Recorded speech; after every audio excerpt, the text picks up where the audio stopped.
Ladies and gentlemen, it is that day of the week in your calendar with a big red ring around it because it's BUCS Super Rugby brought to you by Yoti, and tonight we are down in the dip for Cardiff Met versus Durham University with a kickoff coming to you live at 6:30.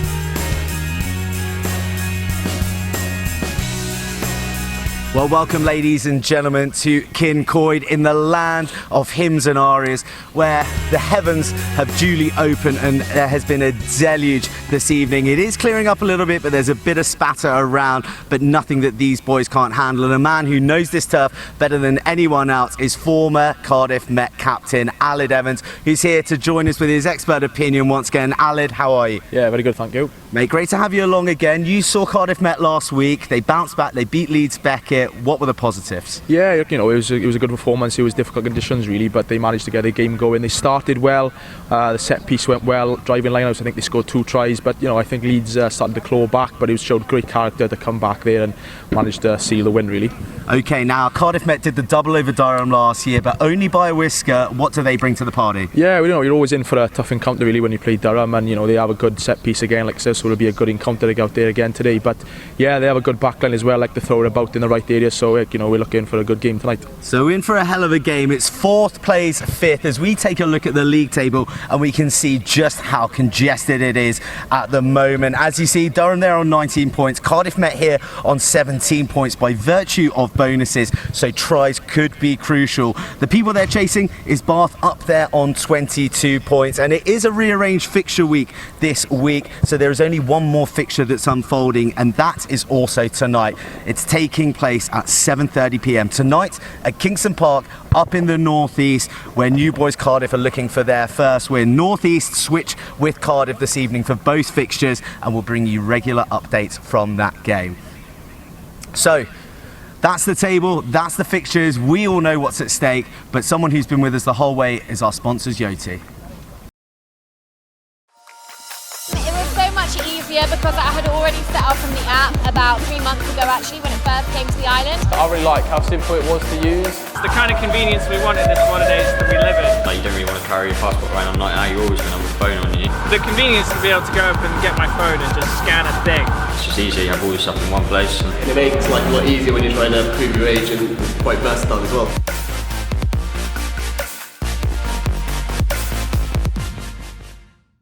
Hey, many thanks to our sponsor there, Yoti, integral to the league's success. And speaking of success, Kincoid is such a difficult place to come and win. How did Durham do it, and what makes it so special for the Archers? You know, we always have a big crowd down at Kincoid. They're basically like the 16th man. I know it's quite cliche, but it is nice having them as close to the pitch and having their input. But again, it's about playing probably in the right areas for Durham today.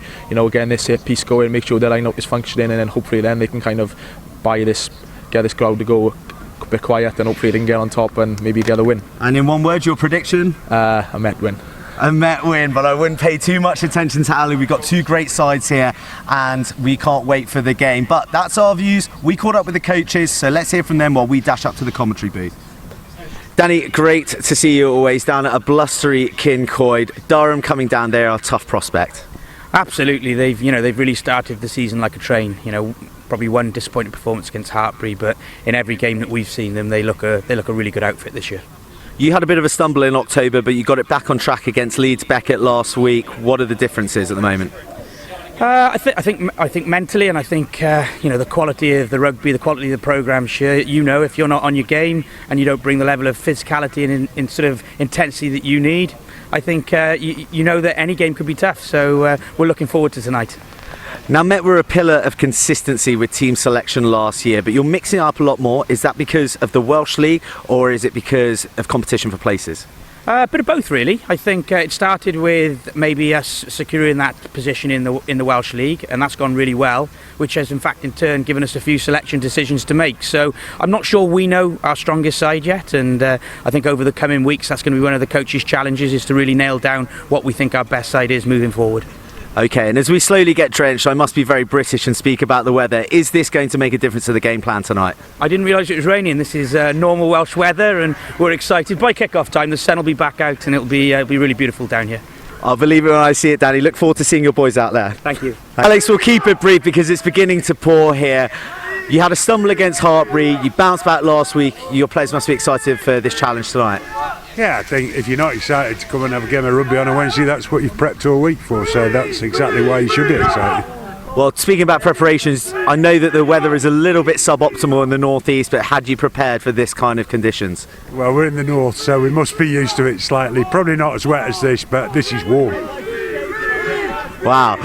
And you're missing a few players because they're excelling at Falcons at the moment. Ben Stevenson, Charlie Wilson. You've got some good men coming in though.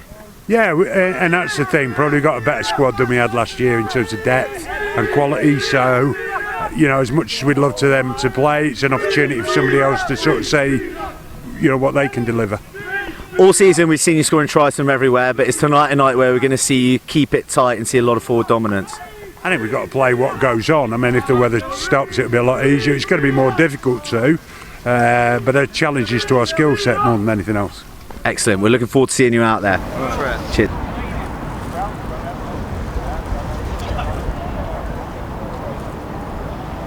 Well, welcome everybody to Kincoid. Here's some of the recent form of Cardiff Met. I mentioned their stumble in the middle against Nottingham Trent and Northumbria away, but they have got it on track, having kicked off with a win against Cardiff, one against Loughborough, and most recently Leeds Beckett here at their fortress.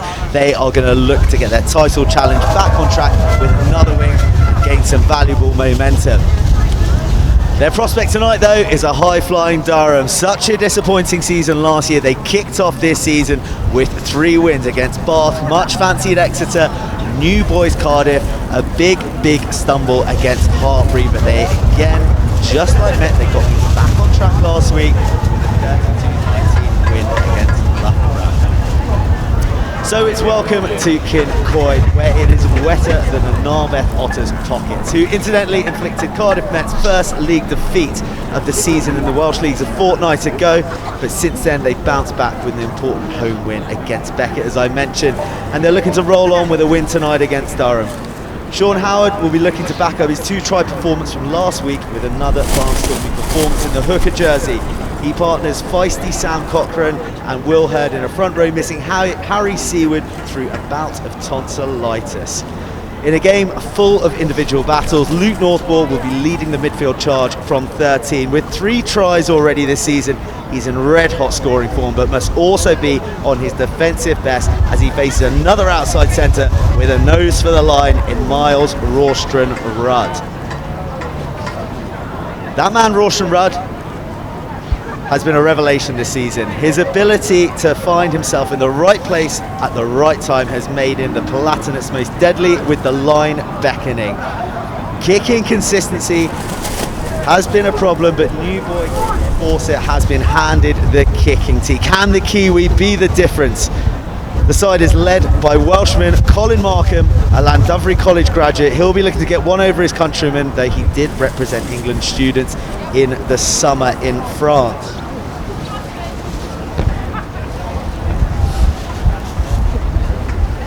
As you can probably hear and see from our cameras, it really is difficult conditions to even be commentating, let alone out there playing. I'm joined up here by Alid Evans. Alid, what do you make of it tonight? field, but I think whoever plays the right territory battle today will come out on top. How many sort of different game plans do you formulate when you're approaching the season, or is it on a week-by-week basis that you look to adapt the kind of play that you implement on a fixture? Yeah, it goes by game really. Sometimes it could be sun shining and you need to throw it about, but sometimes when it's wet and windy like today, you need to adapt your game really and keep things nice and tight. So yeah, it's on a week-to-week basis, and whoever's thrown you on the day, you need to be able to adapt and react really. So you have intrinsic knowledge of the Archers, which forwards will be putting their hand up to get that key momentum on such a greasy pitch and a blustery park. Yeah, you'll be looking for your big ball carriers really, the likes of Sam Cochran really do it up in the midfield and give you some go forward, the likes of Jack Arthur as well getting over the gain line. They've gone for a good balance in the back row today with the likes of David Rabasniak, Harvey Scott and Dan Thurston, so that gives you a good balance throughout the back row. So you're just looking really for people to put their hands up really and get over the gain line and carry and do the nitty gritty stuff today. So I don't think there's a time and a place to be really chucking the ball around today. Yes, well, you mentioned Jack Arthur. You gave a man the match in the opening game against Cardiff at the Arms Park. He's captaining the side today in the absence of Aled Ward. What does he bring in terms of leadership? Yeah, it's a big loss really losing Aled Ward, but Jack Arthur, he's filled the spot with really. So yeah, he's good defensively. He gets the leg chops in, but really with ball in hand as well, he likes to throw it about. So he's become that all-rounded game really that he's worked on in the last 3 years at Cardiff Met. And we're surrounded by the ultras of Cardiff Met. We can see the customary tunnel being formed by, I'm imagining the rest of the club in there. What's that feeling like coming through the tunnel as you're entering your home turf? Yeah, it's good for the boys really to allow us to go through and give us a bit of a boost before we go out there. But yeah, it's nice to have them there, and they'll be singing the songs loud and clear for the full 80 minutes, I expect. Yeah, I imagine some of it will be coming through our microphones as we're literally right in the hub. We're in the stand at the back, being blown from left to right. As we can see, hear a little bit of a ripple as the Cardiff Met players begin to emerge. But you played Durham twice last year. I did touch upon this in the build-up.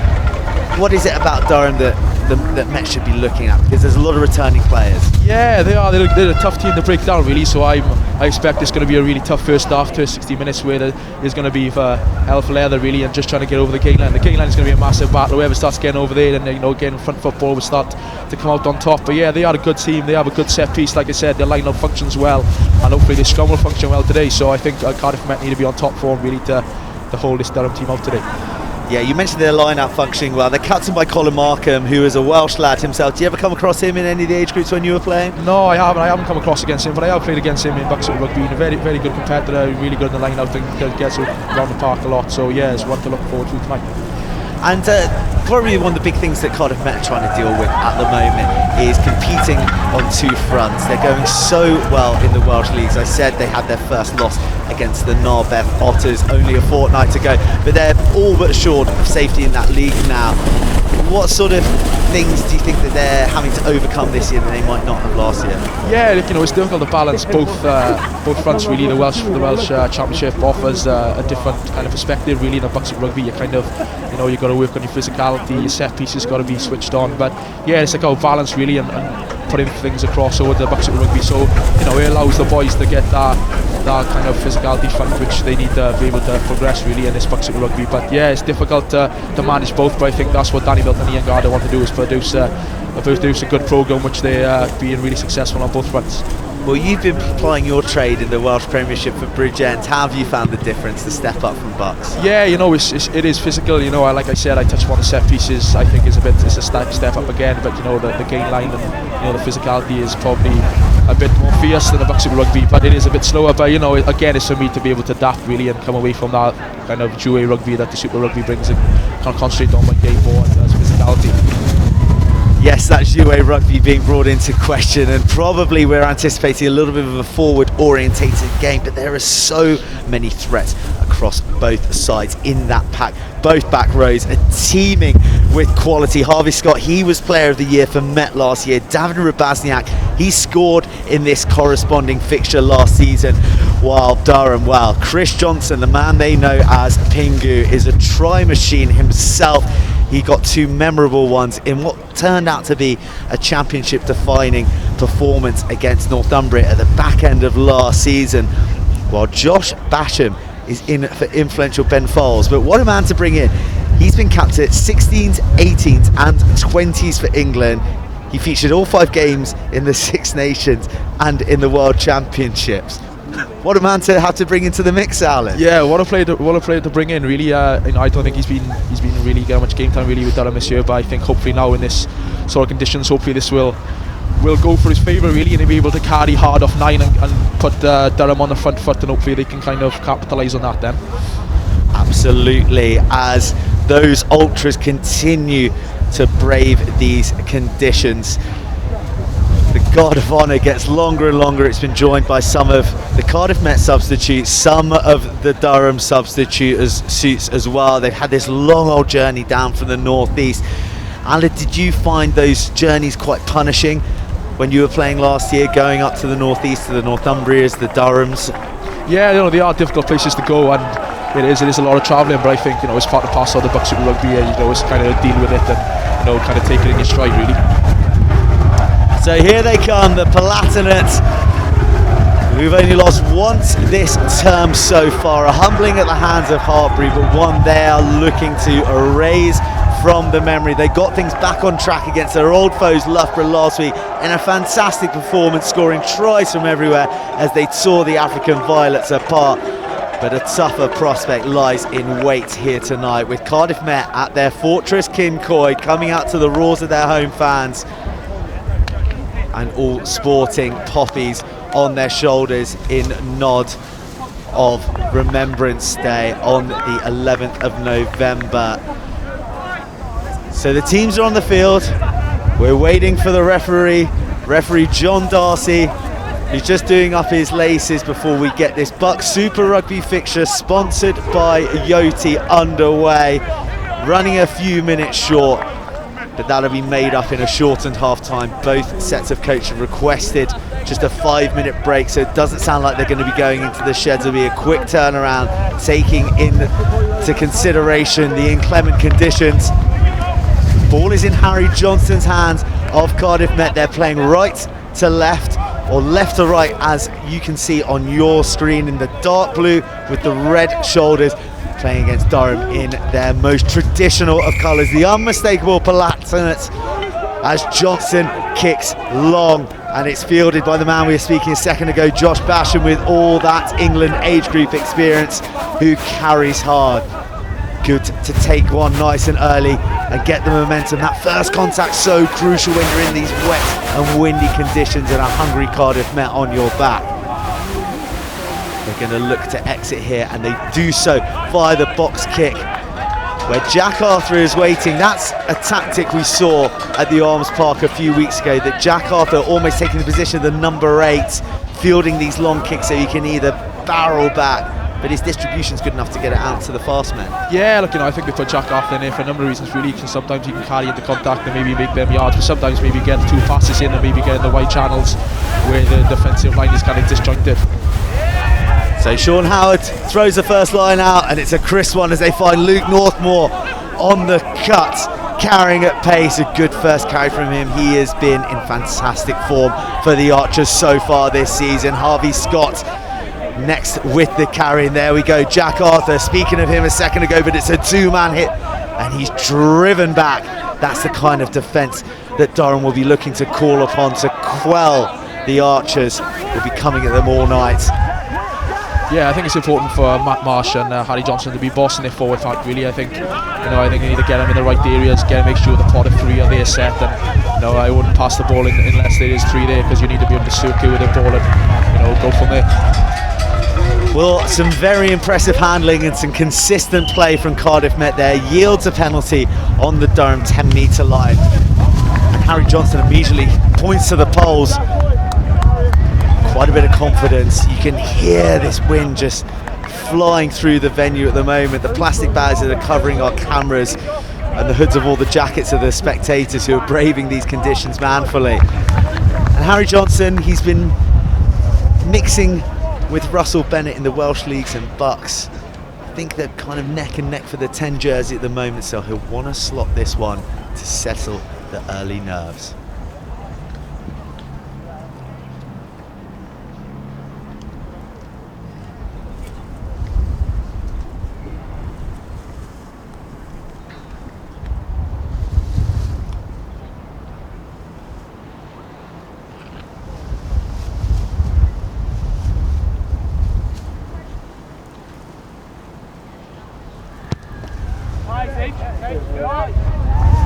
Whoa! It just sails to the left of the upright, but a fantastic connection and room to spare. As you can see from the way the ball flew off the tee, the wind raging from left to right here. So Cardiff Met with a healthy advantage, and one they'll want to capitalise on in this first half, Alan. Yeah, no, the wind plays a massive part really in a game of rugby, so I think it's needed to take things, and go from there really. I think it's, not a really good exit now by Durham, but I think Cardiff Met just knocked the ball on there. Well, a mistake there from Durham, from the 22 dropout, charge down, and Met did have an opportunity, but it flew through the hands, and the referee is playing advantage from a high shot after the ball ricocheted into the Palatinate hands. So an easy let off for Durham after making the initial mistake. There's the kick, just drifting. It drifted left past the pole and then back right round the back of it, so it's a difficult win to judge. As new boy Kipper Fawcett has a start that delights the home crowd as he slices one off the boot. But the man from Waikato, I'm sure, has had supporters in his ear before, and he'll be brushing that off like water off a duck's back. Yeah, Joe, it's evident that how strong the wind is really. I think it's important for Cardiff Met to be disciplined here and, just kind of no penalties and no easy outs, and keep Durham under a lot of pressure in their own half. First line up for Durham, and Oscar Bowe finds his man, and they build them all, but that wind you just brought up, Alid, that fearsome left to right swirl drags the ball onto the Durham side illegally, and it's a scrum for Cardiff Met. It's the first time the front rows will be packing down. I mentioned Harry Seaward missing through tonsillitis. What sort of loss is that for this front row? Yeah, Harry Seaward was a great player really, not just in the with ball in hand. He's a good scrummager, but I think his strength is his ball in hand. So I think Will Hurd coming in today, he has a job to do and a point to prove really. Yes, Will Hurd on the radar for Scotland 20s if the rumour mill is to be believed. So he'll want a big performance here on the stream tonight. Eyes watching from all over the world. It's an international audience we've been pulling in of late for this BUCS Super Rugby fixture, brought to you by Yoti. It's a messy one, but Met come away with it. But then Spill and Durham are on the break, and it's through that man, Chris Johnson, Pingu they call him. He continues to charge on, so difficult to bring down. And this is the first time we see Durham attack through their backs, their much vaunted backs, and there's Miles Rawston Ruggs. 4 tries to his name so far, 7 points from the boot, but his real threat is crossing the paint. Quick line speed brings things to a halt temporarily before Paddy McJewell looks inside to Toby Woods. Not too much progress being made by Durham, and there's that wind again as McJewell skews one straight out on the full. But prior to that, the line speed that I was complimenting from Met was too fast. It's a penalty to Durham. Yeah, Joe, it's evident that Durham are not afraid really to go wide in this weather. So I think Cardiff Met need to be aware of that, to make sure they get their width in defence, so Durham don't go around on the outside on them. But Durham make absolutely sure of that. And they're lining up for a line out just past the 22 in Durham territory in this BUCS Super Rugby fixture, brought to you by Yoti. And this is an ideal attacking platform for the Palatinate. But Oscar Bowe needs to throw his dart straight and true first. And he does so by going to the banker ball at the front. They're driven back initially by a shunt from Met, but they've steadied themselves. And they're now beginning to march forward, eking forward. The ball is securely at the back, but it's driven down. Looks like the good work being done by Sam Cochrane on the far side. And McJewell finds his inside centre, who's bursting through at pace, not held in the tackle. He gets up to steal a few more lines. McJewell carries. He's dealt with by the Met defence, and they're beginning to build a few phases here. His knees are on the floor, the referee calls tackle. It's a little dink through. It's a scrappy one to have to deal with. Didn't look like the right option, but looks like it was a free shot, in fact. The referee finding an infringement.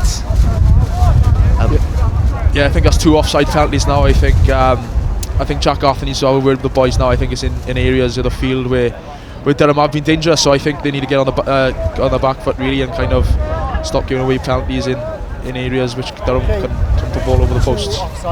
Yeah, discipline going to be key here tonight, where yards are going to be hard fought. And if you're giving away penalties, it does give that chance to put boot to ball. Take it up the field behind enemy lines as we see Kipper Fawcett tee up his first kick of the night. A heavily strapped right quad.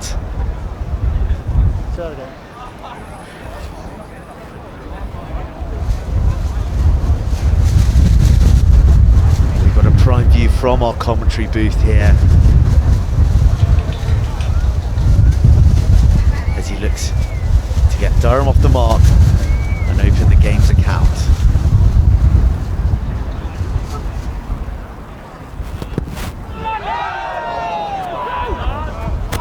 And he judges the wind almost perfectly, but doesn't quite have the juice to get over the crossbar. It bananaed round, bending it like Beckham, but that wind just stopping it in its tracks, falling short of the crossbar.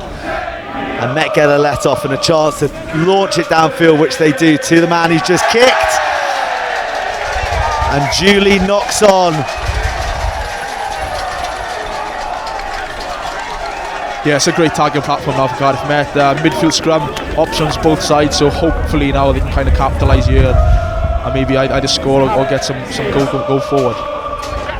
So rather ambitious, going to try and collect the ball there on the half volley after Harry Johnson had stung it low through the air, taking the wind. Kipper Fawcett, a couple of good touches, a couple of ones to forget in this opening salvos between the two sides. And this is prime time attacking platform for the Archers. As Matt Marsh puts the ball in, it's not a clean hook. Harvey Scott helps it along, and it's picked up from the back from Dan Thurston, the Bristol Academy man. In for his injured captain Aled Ward, and in for Will Gibson. But it's a penalty going back to the scrum, it looks like. Claps on this side, okay? As we have a chance to throw down to our roaming reporter Alex, who's got some touches from the touchline. Well, Joe, considering the conditions, it's so blustery. I mean, I've been blown over here basically, but considering the conditions, the crowd here is absolutely phenomenal. I mean, I don't know if we were expecting this many fans to come out given the weather today, but as usual, there's so many Cardiff Met fans here. All the lower teams are out here tonight and they're in full support and they're in full voice. I mean, they're a little quiet now, but earlier on they were singing, and I think they are definitely going to be the 16th man out on that pitch tonight. So quiet at the moment because you can hear a pin drop as Harry Johnston tees up this kick. He came closer with his first effort. This one is closer to the post, a little bit more infield. He'll be wanting to return with 3 points.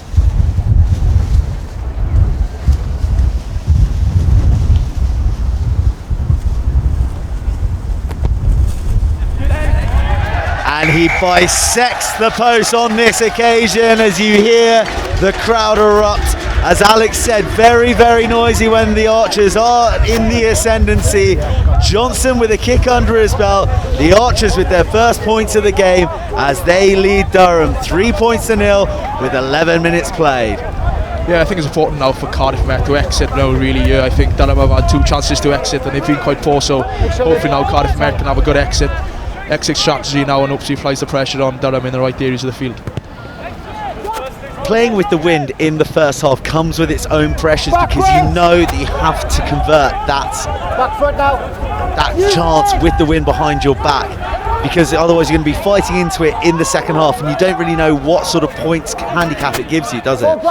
Yeah, you know, you just got to kind of play it by minute really. The wind can always change, the weather can always change, but again, when the wind's behind your back, I think it's about playing in the right areas, using your kick chase to be effective really and apply pressure on the opposition in the right areas of the field. Well, we see some smart play by kicking long into the backfield. Durham try and play it out, but Luke Northmore is on hand to wrestle Matt Walsh into the turf. Move, five! Matt Welsh, a scorer versus Bath at the Rock in their big game. Roll. Number 5. Tackled down there. And Met again, these penalties are beginning to kill them a little bit when they're in good positions. The pressure's on Durham, they're letting them off the hook too easily. Yeah, I don't think it was David Bazniak's fault then. I think it was Eduardo Bolocco should have rolled away. Just allowed David Bazniak to have a free hit really and not allow the opposition to kind of clear him out. Well, they have a chance to make amends here through George Gladding in for Zach Cloud. Zach Cloud picked up a knock on the hip in training on Monday night, so George Gladding getting a shot. Somewhat of a maverick, I'm told. Unpredictable, bit of a magician. Be interesting to see what he does, especially if he gets into open field tonight. But he's going to have one to chase here as Marsh shapes for the box. He goes high, so that we can't see because of the stand. And into the arms of Kipper Fawcett. He pouches this one securely. That'll be good for the confidence. Yeah, that's quite poor then. I think the 22 was there. I think for Matt, he should have just dropped it outside the 22. And allowed a kind of a kick and compete there. He was just allowed in the 22 and he managed to get a clean mark and an extra strategy there now from Durham. Well, Fawcett puts the laces through it this time and we find ourselves between the halfway line and the 10-metre line of Durham territory. Very difficult conditions for these hookers tonight. But it's currently Cardiff Met 1 from 1 as he's delivered a clean dry ball to centre. Eddie Bolocco at number 4, and that's very nice ball and something to build on for Cardiff Met as it gets to the back to the man who just threw it in there, Sean Howard. But Marsh attacks. Jack Wright, the rumbustrious Jack Wright, scored a fantastic try against Cardiff with some big ball carrying, but this time 12, let it go! Metcalf up in error and it's a penalty on the 10-metre line. A little bit of afters, nothing too severe. And would you believe it, Sam Cochrane's there to break things up. Yeah, I think that's what you're looking for kind of in these conditions. You're looking for a good set piece and a bit of a midfield platform really. You know, in these weather you don't want to go going wide in early phase. So it was a good initial carry by Jack Wright, but I think he was held in the tackle which give Durham the penalty. Boys, Mark's here. So Durham again. Okay, tackle completed, must release. Give the ball to Kipper Fawcett.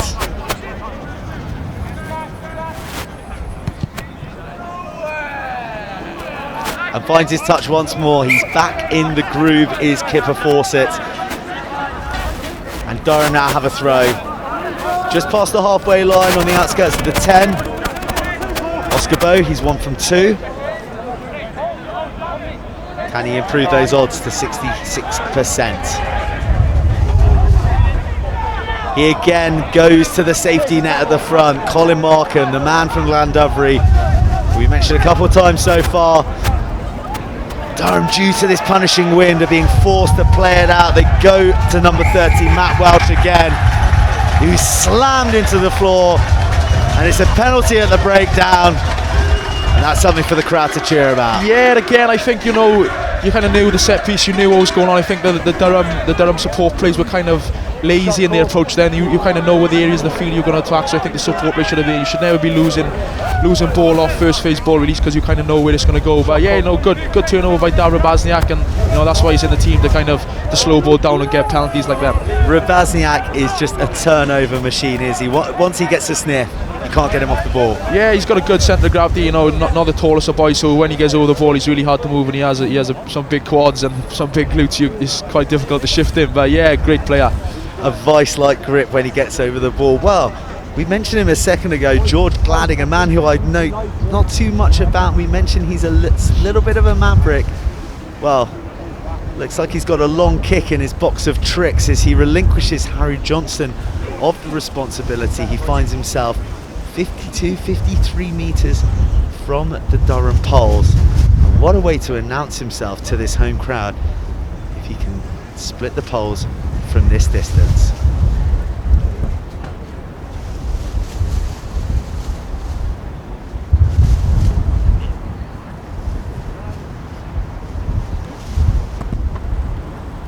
Doesn't look like he got a hold of that one quite right, and it sails quite far to the right as we go down to Alex on the touchline, who's with the fans.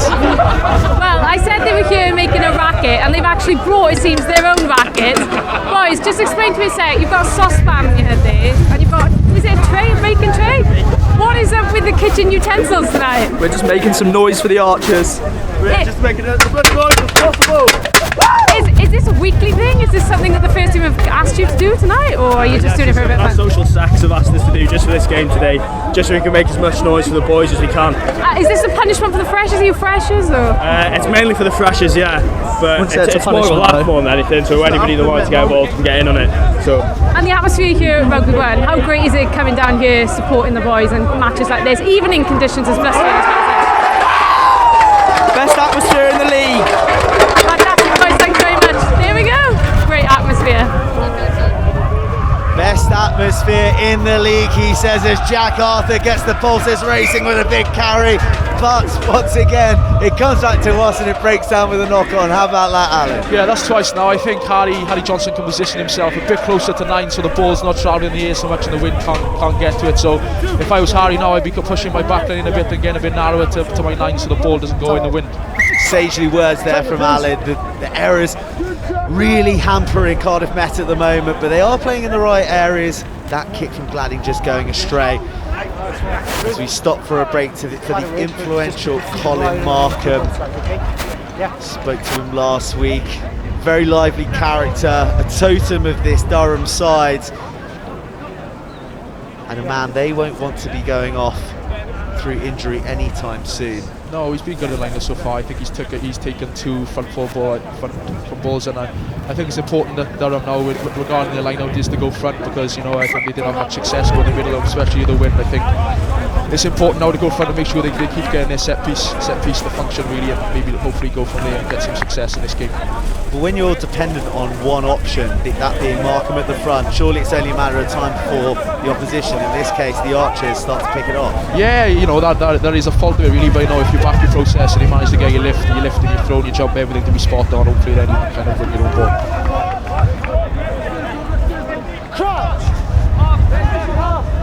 A scrum here, around about the 10-metre line of the Durham half.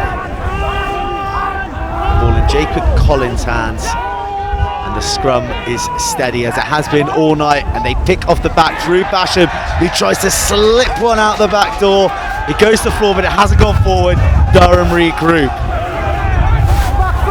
Slow ball as they set themselves through Chris Johnson.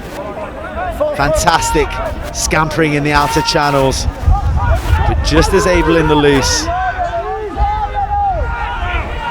As Collins gets his hand on the ball and shapes the box. It holds in the air, such a difficult one to read, but Basham expertly consumes it as it comes down out of the night sky. Durham looking good here. McJewell puts it on the toe, but it's cleaned up by Chris Lewis. Chris Lewis, who scored that barnstorming try against Cardiff, the opportunistic intercept into one of those famous corners of the Arms Park, but he's been turned over, and this is a chance for Durham. They go narrow first through Henry Parmain. A few tries to his name this season so far. Rapid line speed from the Archers means Durham lose a couple of metres, and it's a turnover. Ooh, and a big hit on Harvey Scott to end that transition ball. Luke Northmore takes on the kicking responsibilities and sends a bomb into the Durham backfield, which evades Saul Melvin Farr. He's under pressure now. It's not a great kick. Can Cardiff Met capitalise now? But Melvin Farr's chased really well. Miles Rawson-Rudd surely offside there, and the referee agrees, sends a long arm penalty into the air. Yeah, again, Joe, I think that's the difference at the minute. I think Cardiff Met exit strategies and getting out of difficult situations is a bit better. I kind of know the wind is for Cardiff Met, but I think at the minute that's the difference. I think Cardiff Met are kind of playing their conditions a little bit better. I think with the wind, I think Durham should kind of keep the ball, go through the phases, be patient. There's twice they've been in Cardiff Met 22 now, and there's twice they've left the ball and quite cheap. cheap, easy outs for Cardiff Met. As we get another chance to see the turnover from Cardiff Met, we'll see who it was. It looks like Rabazniak again. Yeah, of course it was. He's crucial at open side flanker for Met, with plenty of positive impact so far. The line-outs for the first time malfunctioning while we were watching the replay. A little knock-on. And Durham with a chance to clear the decks, providing the scrum goes to plan. It was a steady one last time. Josh Basham picked up from the back, the decorated age groups man. I think he'll want to keep it a little bit tighter and not look for a miracle offload on this occasion. Alex Key, his coach, he knows a thing or two about back row play, probably hopping up and down at the sight of that bit of skill.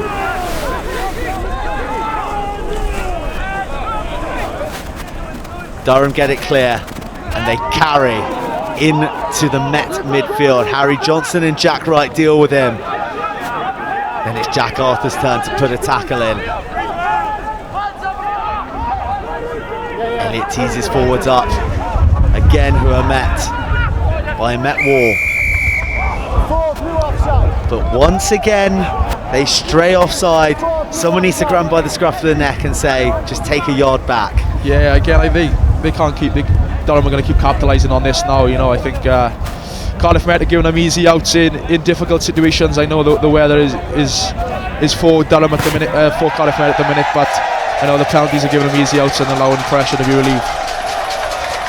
It's giving them easy outs, but they're not being punished to the maximum as they should be at the moment, because Durham's kicking game is misfiring. As Oscar Bowe probably has the most difficult throw on the pitch, right in front of the Archers Ultras. It's from a position where he threw one stray earlier in the match. And history repeats itself. It's difficult when you've got the pots and pans in your ear and the wind blowing in your face, isn't it, Alan? Yeah, it is difficult when the wind is kind of blowing like that. You know, I think they've been successful and they reverted to the front for the last couple of two, and they have been successful, and they've gone a good front middle-ish, but the wind has caught hold of that really, and has made it not straight. It's a bit like a beach ball at the seaside for Oscar Bowe at the moment, which gives Met another chance to put some play together. They've been a little bit impatient so far. We see Northmore lined up at first receiver, Harry Johnson out the back. What are we going to see them do here? It's a steady scrum. Marsh shows and goes. Tackle to the ground. They're on the 22. It's a short pick and go from the Archers, with Marsh controlling things at the base again. Harvey Scott, another try scorer in this fixture last year, carries.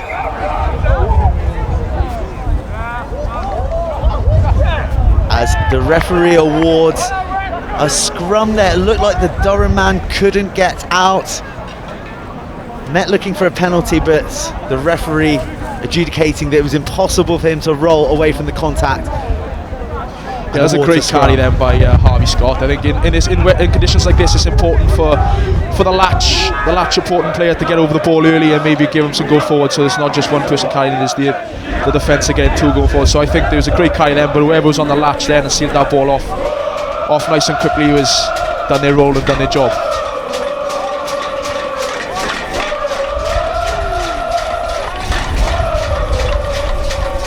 The Archers backline very flat here. Luke Northmore beginning to edge forward. He takes it directly from the number 8, Dan Thurston. He's getting a shot in the place of Will Gibson, who's been one of the best performers, as Harry Johnson finds a little bit of space out wide. They're 15 metres out. Marsh finds one of his runners. That's Harvey Scott. The ball dislodged, but it goes backwards. Again they carry. They're in front of the post now, again 15 metres out. They're finding yards difficult to come by. As a player comes over the top illegally, this is going to be a free shot. This is their chance. The penalty advantage is there. They've got runners coming, flooding through, and first and foremost it's Jack Wright, but amazingly he's tracked down a metre short. Composure's needed here. It's with the forwards, it's dislodged, it goes backwards, loose, they pick it up. And again, Durham prevail. There's so many men outright, but with the line and the options begging, Johnston fumbles the ball.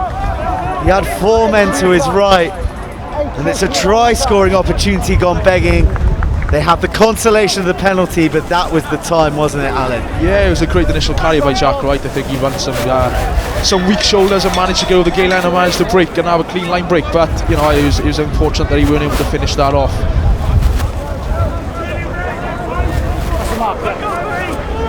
We're going to see a scrum here, centre of the field, 15 metres out. Luke Northmore has found so much penetration when he's received the ball flat. Last time he took it directly from Dan Thurston.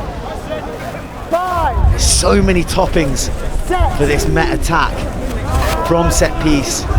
They just get one right. I think it's inevitable that they're going to flood through to the line. And it goes to Northmore, who steps inside but dragged down by the covering flank.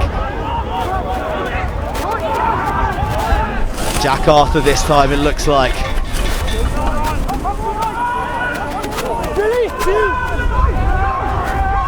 One out play so far, Eddie Baloko, crowd favourite. He gets a carry under his belt, and it's to Johnston, who looks for Jack Wright coming on the cut, but it's forced and it's shovelled, and there's just not enough time as we get a chance to go back down to the touchline with Alex. So Danny, tonight, how much of the conditions, I mean it's raining and it's windy, how much are they playing havoc with the game? Because you've had 2 chances there in the 22 and 2 drop balls.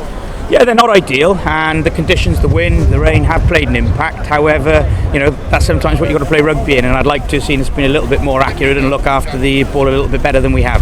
Has there been a tactical change for you tonight with the weather being like this and the ball being, you know, being stopped by the wind as much as it is? We're trying to keep things fairly consistent in the way that we're approaching things, and Leeds Beckett last week, and hopefully trying to do the same tonight. But so far, we've not been at the races really. And 10 minutes before half time now, what will be the words to the boys at half time? Well, we've given ourselves a fairly big hole to get out of. You know, 3-0 with 10 minutes to go. We'd have been looking to get a few more scores on the board, and it'll be a tough second half. But you know, that's all part of the game. Well, Danny, best luck. Thanks very much for talking to us. Thank you. Well, great to hear from Danny Milton down there on the touchline, and Alex is our roving reporter this evening, a student here at Cardiff Met on the broadcasting course run by none other than Joe Towns, a man who's been in the business for many years and described as a big dog when I brought him up with someone the other day. So Alex doing a great job down there, and it's also giving Alan and I a chance to put our hands in our pockets when she's down there. It is bitterly cold here at Kincoid, and that's probably a reason why we're seeing so many handling errors, albeit Cardiff Met being the ones who are coughing them up as Durham look to carry out, and they produce their own handling error. I cursed them a little bit there.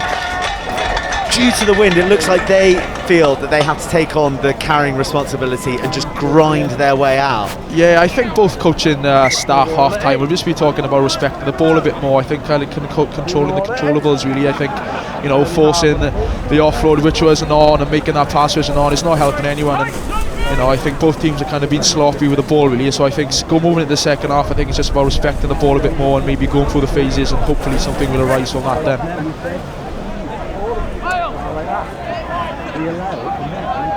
Well, we spoke about the frosty fingertips that are out there, mainly yours and mine, Aled, but this was the crucial play where we saw Met on the charge, the line begging, Jack Wright with a trademark run, and what a try-saving tackle from Fitz Harding, the England Counties under-20s man. Unbelievable tackle with Jack Wright for all money looking like he was going to cross. But Met will again have a chance to attack the Durham line in this BUCS Super Rugby fixture, brought to you by Yoti, as the ball works its way to the back of the scrum, and Marsh finds Johnson, who finds Northmore on a switch. The ball securely into contact from pace. Chris Lewis from the blind side. This is better from Cardiff Met. They look a lot more organised. The ball looks a lot more secure as it goes to Rabazniak, the man of the quads, the man of the glutes, according to Alid here. And they carry short, but Durham have an answer for every time Met knock on the door. They've tried the battering ram, they've tried decoding the alarm, but they cannot find access to the Durham try line at the moment as a thunderous hit comes in from Josh Basham. Cardiff Met have been driven back beyond where the initial scrum took place, but it looks like there could be a bit of space here now on the left hand side. A hint of crossing, but John Darcy doesn't call it. Luke Northmore fumbles but kicks it, but he wasn't in control. He thought, the crowd thought, that he'd gotten away with it as he barged over, but the referee was wise to it, and again a chance goes begging. Yeah, to be fair to Luke, on a normal day in normal conditions I think that kind of stuck and he could have got on the outside of that man, but you know, I think with the wind and kind of how the ball is sticking at the minute, it didn't really come off for him. But it was unlucky as the intent was there, and hopefully Cardiff Met will go again. But again, I think it's for Durham now to exit out the year and be patient really, and you know, kind of claw their way out to this 22. I think kicking out to this 22, maybe hang their high, is not the best option. I mean, I think it's to go through the phases and maybe keep the ball in hand and get their way out there. Easier said than done, as we've seen so many handling errors in this first 40. With 5 minutes to go, I'm sure people are a little bit sick of us speaking about the conditions, but Cardiff Met lead 3 points to nil. This certainly is not a 3-point win, and there's going to be a lot of work for the home side to do after the half-time, of which they'll be staying on the pitch just for 5 minutes and getting right back down to it. And that's a strong carry from Rawston Rudd. We haven't had the chance to say his name too much so far. I mentioned his opportunism in the build-up and his gift at being there at the right time. Chris Ashton-esque in some of his try-scoring habits, and that is an excellent exit. Yeah, that's great. That's a great exit. That's exactly what the Durham staff will be looking for. Then, you know, some great strong carries to get initially over the gain line, then hopefully poke the ball behind there when the defensive line is a bit disjointed. So exactly, they need to keep that up playing for the next 6 minutes now. If they do need to exit again, that is the way they should be going forward. Pressure on the Met throw, but the line out has really been purring all night. Only one going against them, and once again a bomb is sent up into the night sky, but Tom Lewis is there to clean up the debris and carries back strongly. He's met by Jack Wright but wrestles himself to the floor, and Paddy McJewell throws a wide one to his outside centre, who carries back inside. This is better from Durham. Some phases being put together as they look to zigzag back to the blind. Paddy McJewell, fast hand. There's men to the right, cut back inside from Fitzharding, the man who put in that try-saving tackle just a moment ago. And McJewell darts through. Fantastic tackle from Cochrane. But isolated. That is the strength of the chop, that when you're dragged down, you've nowhere to go, and if there isn't a man on your shoulder, you're liable to a penalty, with breakdown experts like Rabazniak sniffing around.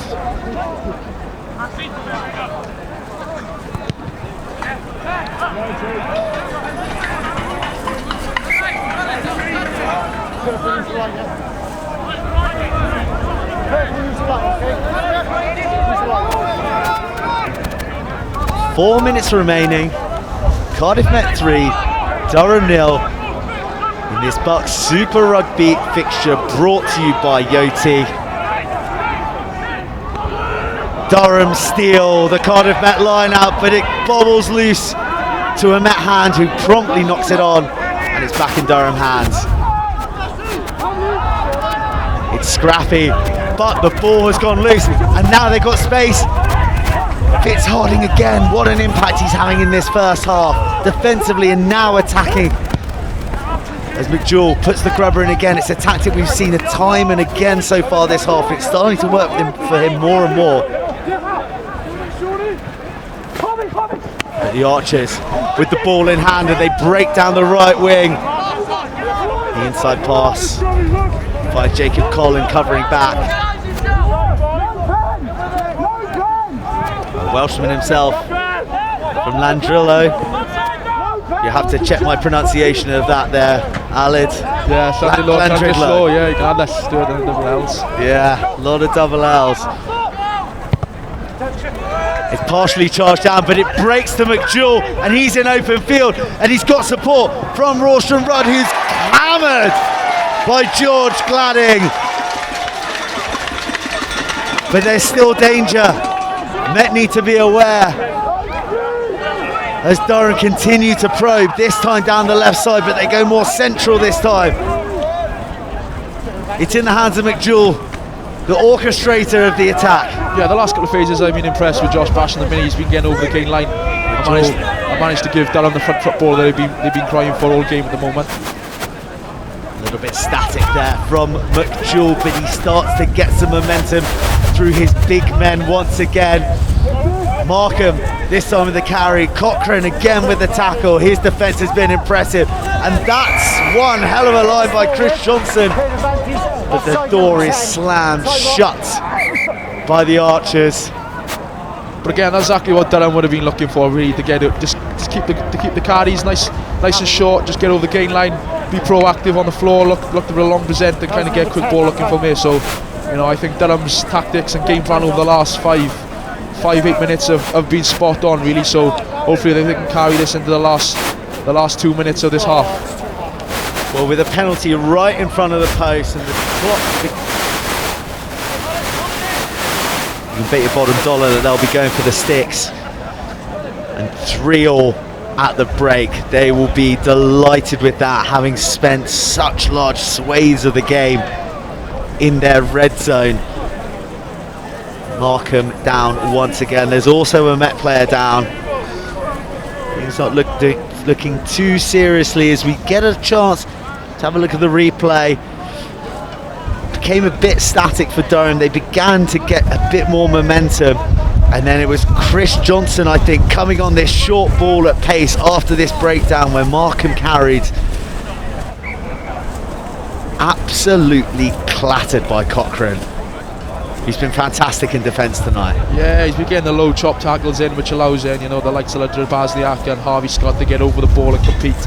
And if not, they're not winning the penalty, they're slowing the ball down, allowing the defensive line to get back in shape and be well organised.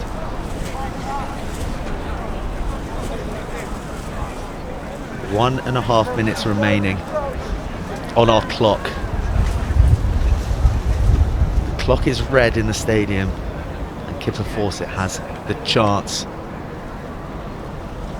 to level the game at the death before the whistle. And he strikes it straight and true to level the game to Cardiff Met 3, Durham 3 in this BUCS Super Rugby fixture, brought to you by Yoti, as the crowds try and inject a bit of life into their team, who were looking a bit flat after conceding that penalty. 3-3 was not part of the game plan when they came into this opening salvo. As Cochrane puts another hit in on Basham, who, as Alid said, has been everywhere so far this half. They're deep in their 22, they go for the box and it's skewed off the toe. And it'll be a line out just outside the Durham 22. A last chance for Cardiff Met to stake their claim in this half and try and get across the whitewash. Minimum a penalty.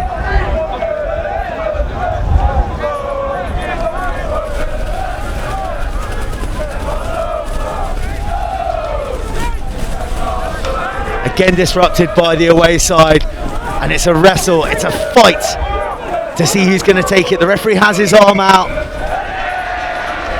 because Durham have dragged down the jumper in that line out. That's how they managed to disrupt it. Penalty for the Archers. Johnson inquiring how much time does he have, And there's time for the line out. This, provided it goes into touch, which it does securely, is arguably Cardiff Met's finest attacking opportunity this first 40. Yeah, 5 metres out, the driver line-out was very successful against Leeds Beckett last week, so hopefully they can come up with some sort of strike move or some sort of good platform now to get over the line. The line out's taken, Rabazniak peels off under pressure from the Palatiner. He's taken by 2 men, but he's still got the ball as Marsh fretfully searches for the ball. It's a low pass. It's just about held on to by Met. Low chop coming in from Durham there. They've taken a leaf out of Cochrane's book, who's on the carry here. And the defence has been imperious so far from Durham this game. Can they hold out for these final few seconds of the first 40 to go into the sheds, 3 apiece? As we see another spill from Met. The referee's arm is out for advantage. The order of the day from McJewell will be to put this out across the touchline and bring an end to a first half that Durham will definitely be happier with. Yeah, both teams have been kind of inaccurate really in the first 40 minutes. You know, it is down to the weather, down to the conditions, but I think there's one message for both teams going into the second half now is kind of respect the ball a little bit more and, you know, be a bit more mature in the game plan and how we exit and how both teams are kind of conducting themselves really. But yeah, you know, it's all set up for an exciting second half. Well, so no try lights to bring you from this first half in the BUCS Super Rugby fixture brought to you by Yoti. It is Cardiff Met 3, Durham 3 down at Kincoid, while we hear from those sponsors, Yoti. It was so much easier because I had already set up from the app about 3 months ago actually when it first came to the island. I really like how simple it was to use. It's the kind of convenience we want in this holidays that we live in. Like, you don't really want to carry your passport around on night out, you're always going to have a phone on you. The convenience to be able to go up and get my phone and just scan a thing. It's just easy, you have all your stuff in one place. And it makes life a lot easier when you're trying to prove your age and quite versatile as well.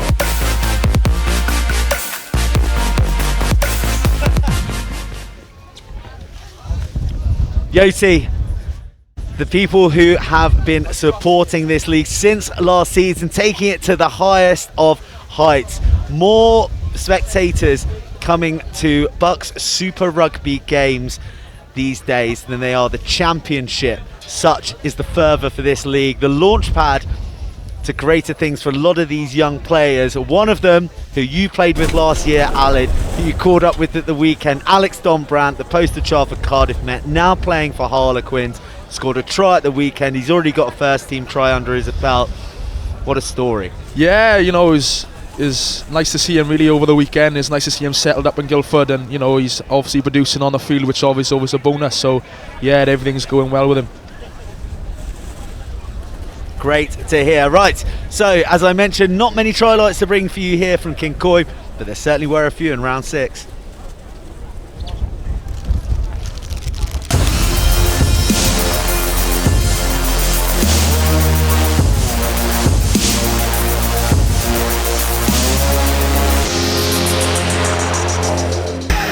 There's a little tips, it goes out the back door, it's going to go wide, a missed ball out to the man of the swerve, he sells a dummy, gives the fan, and he's in to open his account. But again, inaccuracy, and here if they can transition it quick enough, Hockley have got a chance to attack as Irving Murick bounces his first one, bounces the second, he's swerving, he gives the offload, there's a man on the inside, it's Toby Ballard, who lights up Gilman's ground with a diving score by Burnett. A crucial intervention, Berg finding a Fantini on a line against the grain, he puts the footwork in.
that doesn't make tries of the week, I don't know which sort of try would. So some tangible proof there that this league does produce some stunning tries when the conditions are fitting for it. And the half-time has come to a close. Those round 6 results there really put a bit of shape to the league last week, with Bath going top. Bath very much the surprise package for a lot of people this year, but playing some fantastic rugby, and Cardiff almost defeating the mighty Exeter, missing out 27-33. But our focus is here down in Kincoid. The ball is in Paddy McJewell's hands of Durham, and he sends it long into the hands of Harry Johnston. He'll want a better half, having dropped a couple. And really, it's Durham's chance to attack all game, because this wind, this rain is driving left to right from your screen. But that's a good exit from the newcomer on the wing, George Gladding. Yeah, I think Cardiff maybe have learned and took things into perspective, really, and maybe your kick chase maybe have to be long and on and back your kick chase to get your turnover in midfield, maybe not the high hanging kick and challengeable kick. Okay, well, Alex is down on the touchline. Let's see what she sees. The conditions pretty miserable here tonight. I mean, how pleased were you with that first half performance, though, given that Cardiff Met were in your 22 so much? Yeah, really pleased. Great day. Great energy. Worked really hard. Just got to make sure we repeat it now. With a crowd like this here at Cardiff Met, how difficult is it to come here, being the away team? We need to come back and do this after it. What were the words from you at half time to the players? What did you want them to do now? I just want them to do exactly the same again, which is same energy. Make sure we get the clears in, play in the right places, just keep the energy high. And at the end of that first half, going into the team talk, I saw you having a quick word with the ref and the linesman. What was that all about? No, just clarify that we were doing everything okay for him. Don't want to go on the wrong side. Well, Alex, best luck for the second half. Thanks so much. Thank you. Yeah, Alex Key justifiably stoked by his team's first half performance. His biggest concern, his tan being washed away by this driving rain here tonight in Cardiff, I think, because his team are doing him proud. But they're defending at the moment as Cardiff Met bring the ball out of the scrum, and Jack Wright does what he does best, and he barges through and finds support in the shape of Luke Northmore, who will not be stopped as he slides in and lights up Kincoid. Yeah, that's a great initial carry by Jack Wright again. I think, just keeping it tight and getting over the gain line just allows you opportunities to get that off the shoulder offload, and great support line by Luke Northmore, and a great finish. Well, Jack Wright doing exactly what he's in the team for, a bulldozing run that was too hot to handle from the Palatinate, and Luke Northmore, a man who cannot stop scoring at the moment, the England student staking a claim to the jersey once again this year with an expert assassin-like finish. And Cardiff Met, what a start to this half. They lead 8 points to 3, the kick to come.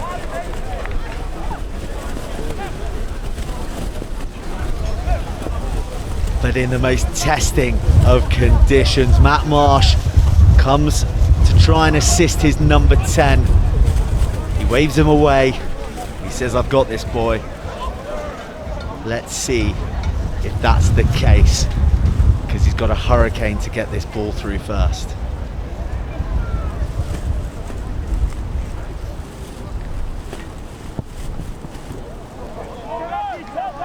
Well, he had the distance, he had the right trajectory, he had the right idea, but his radar for accuracy slightly off as we get another chance to see this bulldozing run, and Northmore just took one step that was too hot for Saul Melvin Farr. And after Alex Key compliments his team on what they delivered in the first 40, a couple of slip tackles opened the door for Cardiff Met to ultimately stroll through at the end there. And this exit is all crucial. The most vulnerable time for teams when they've scored. Matt Marsh, a bit of a ropey box there, but it's messy from Durham. And I can't emphasise enough how driving this rain is. It's shaking our camera at the moment, which is why you're getting the rattling lens effect. But it's picking up Rorstron Rudd, who makes some valuable yards. And now Durham have their chance to shine. First time we've seen them in the 22 this half. McJewell pulling the strings. Johnston on the run, putting his hand up for hard work once again.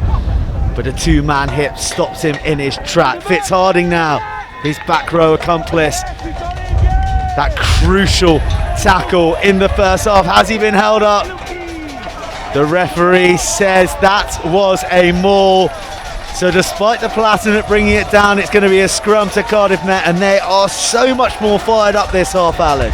Yeah, I think, I don't know if you can see on the screen, but Cardiff Met are putting a lot of people in the backfield ready for the kick. That does leave then the defensive line a little bit light on numbers, so I think Cardiff Met really need to be careful with that, that the Durham attack don't get on the outside by leaving a lot of Cardiff Met defenders in the backfield ready for the kick. Yeah, that space exploited temporarily by Rorstron Rudd. We saw a glimpse of what he can do in the wide channels. Eventually dragged down, but it's the carries into contact and the double hit in this first 5 minutes that stood out for the Archers. And their scrum has been solid as a rock all game, but they're being marched back. Well picked up at the back as they go to the battering ram. Jack Wright, who steals valuable yards once again. And it's onto the boot, but that is a mistake from Tom Benjamin. Very uncharacteristic from a seasoned fullback, an influential senior player here. The ball carried back into the 22. And he caught it a bit sweet. Yeah, I think he should have been aware of that the ball was carried back in the 22, and that ball should have gone long and on really, and back the kick chase. But you know, things do happen and errors do occur, so it's about Cardiff Met now digging in and putting a good set in. Yeah, I think, you know, when you've got so many elements to contend with, so much going through your mind, you're thinking how to kick the ball right. You become a bit disorientated at times, but they get a let off. The Durham line out is certainly a weakness for them in this game. We've seen line-outs be the Achilles heel of a number of teams. Northumbria last week against Hartbury, Leeds Beckett against Bath at the Rec a few weeks prior to that, and tonight it's Durham's turn.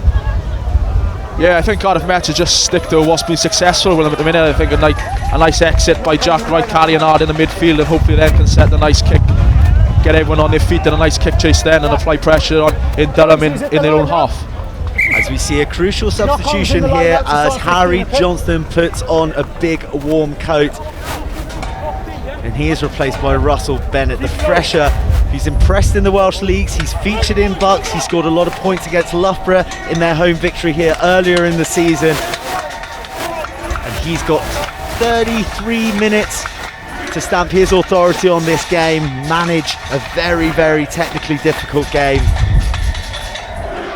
but one yeah, I think it's Danny important Milton has faith in. I think it's important now for Russell to kind of just manage the game, really, not kind of do anything out of the ordinary, and anything that, you know, just stick to the process and kind of manage this forward pack around the park, and hopefully can kind of put them in the right areas of the field then.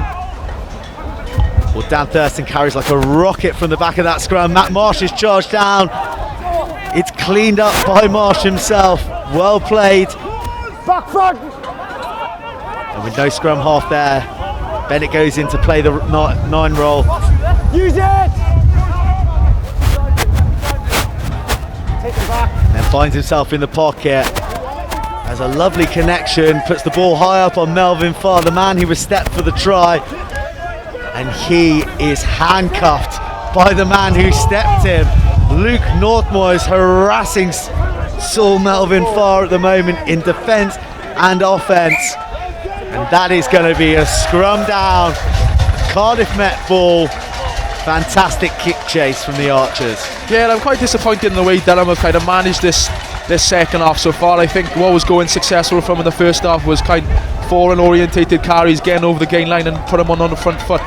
But with the win as well, I think they might be sitting back looking to put the ball behind Cardiff Met and hopefully force an error in the wrong part of the field. But I just think they should go back and stick to what was successful from, and that is nice strong carries getting over the gain line.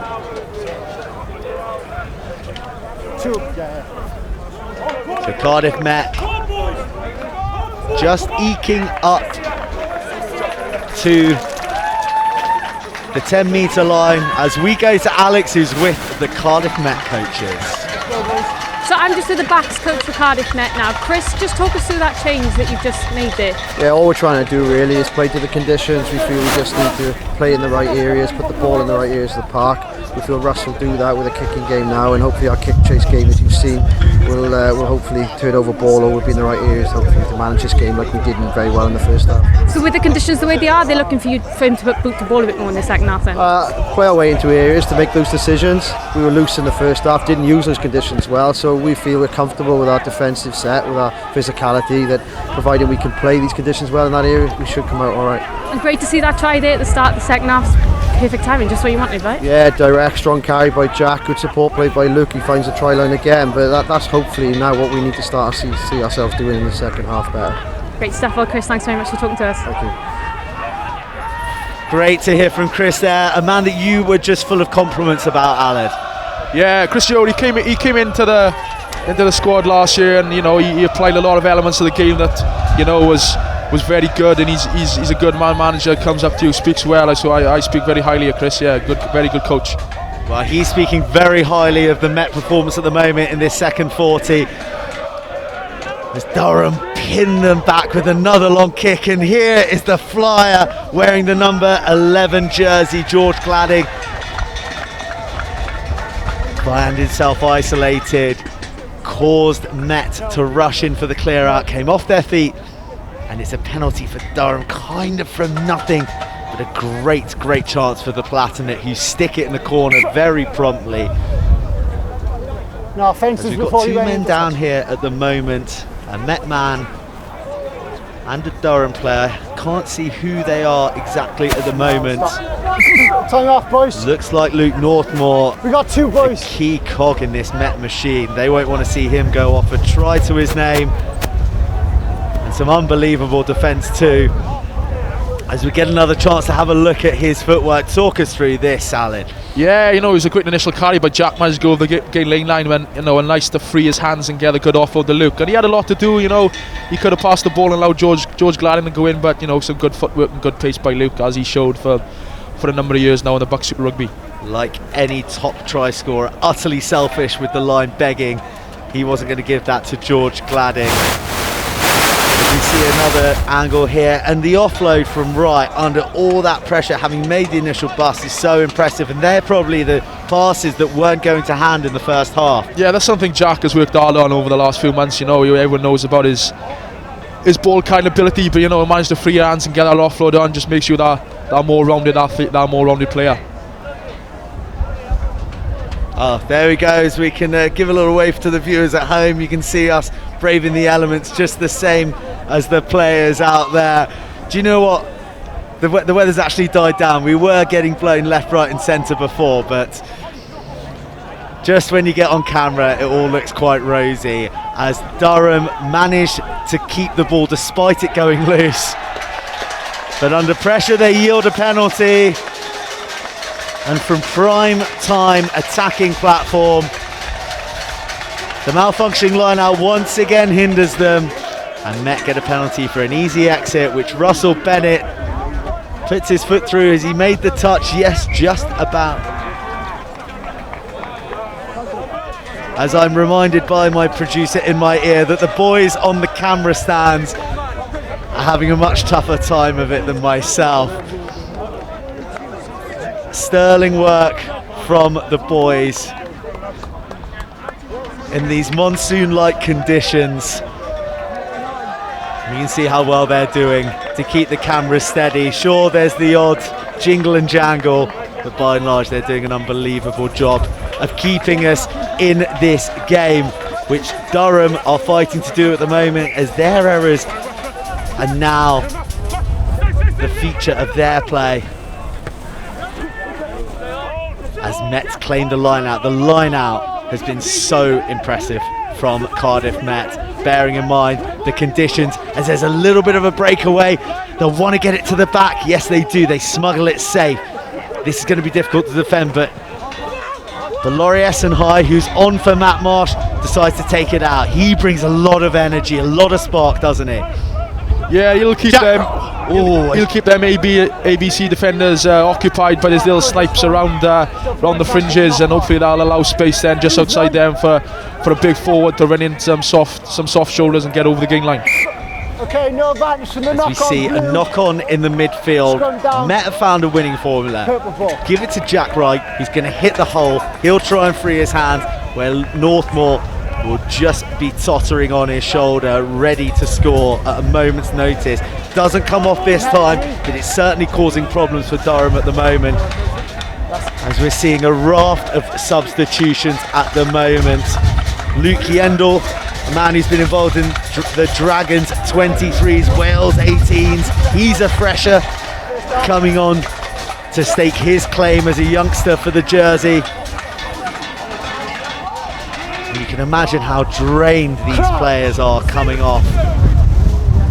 The fresh legs. The benches could be important here, couldn't they, Alan? Yeah, as any other game of rugby, the bench always plays a massive part. As soon as we get to this 55, 60 minute mark, it's always good to bring some fresh legs on and hopefully have a positive impact. Well, a very, very nice kick from Durham. Puts the ball right back in the home side's court. Line out on the 22. Hopefully these That's the middle. So give yourself a use the light, changes use the light. don't disrupt the Cardiff Met line out that has been almost faultless across the evening. And as I speak too soon, the line out becomes disconnected, but Durham knock it on in their haste to claim the ball. Our ears are ringing with the chants of Take Me Home, Country Road, Kincoy campus. The Archers Ultras are enjoying this so far, but there's still 24 minutes remaining of a tight BUCS Super Rugby fixture brought to you by Yoti. Cardiff Met 8, Durham 3. We were 3 apiece at half time, but a moment of brutality from Jack Wright created the hole for Luke Northmoor to sidestep and swerve his way across the line. As they go to the blunderbuss once again, Jack Wright. He'll have earned a hot cup of tea by the end of the night, the amount of work that he's getting through. Tom Benjamin does well to pick up a low ball. Kicks it long, but he's hit late, says the referee, and there could be more retribution as well.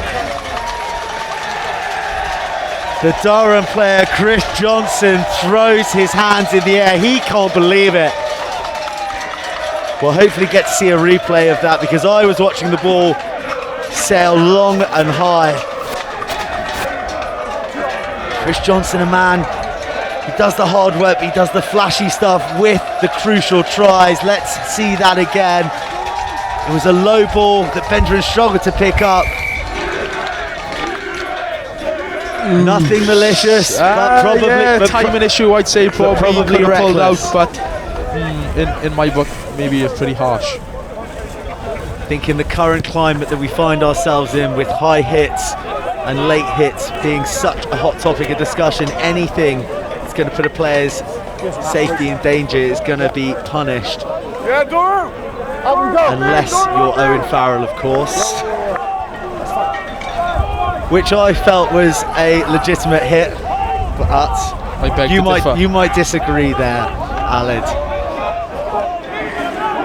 As the kick is sent long just into the 22, Cardiff Met take it to a line out and they are on the drive. Laurie Essen High is screaming at his boys, slapping the jersey, and they've got real momentum now. It's going to be unstoppable momentum as they thunder across the line, and the referee sends his arm into the air to wild celebrations from the Archer Ultras. And Cardiff Met have their second try of the evening, and they lead Durham 13 points to 3 with a kick to come and only 20 minutes to go.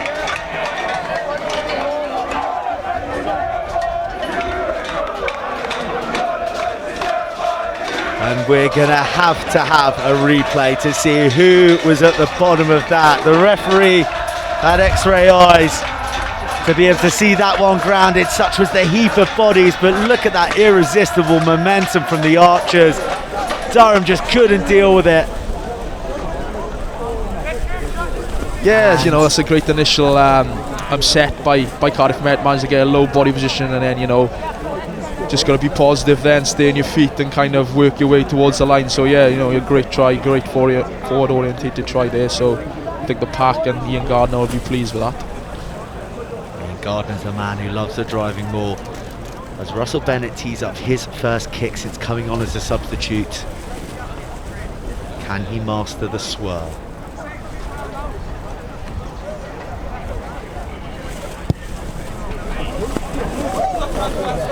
What a sensational kick from out wide into the eye of the storm and into a 15-3 lead for Cardiff Met over Durham in this BUCS Super Rugby fixture brought to you by Yoti.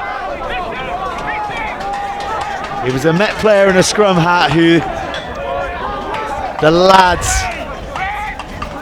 rushed to celebrate with. We'll try and find out the scorer for you shortly. I think it was Jack Samuel.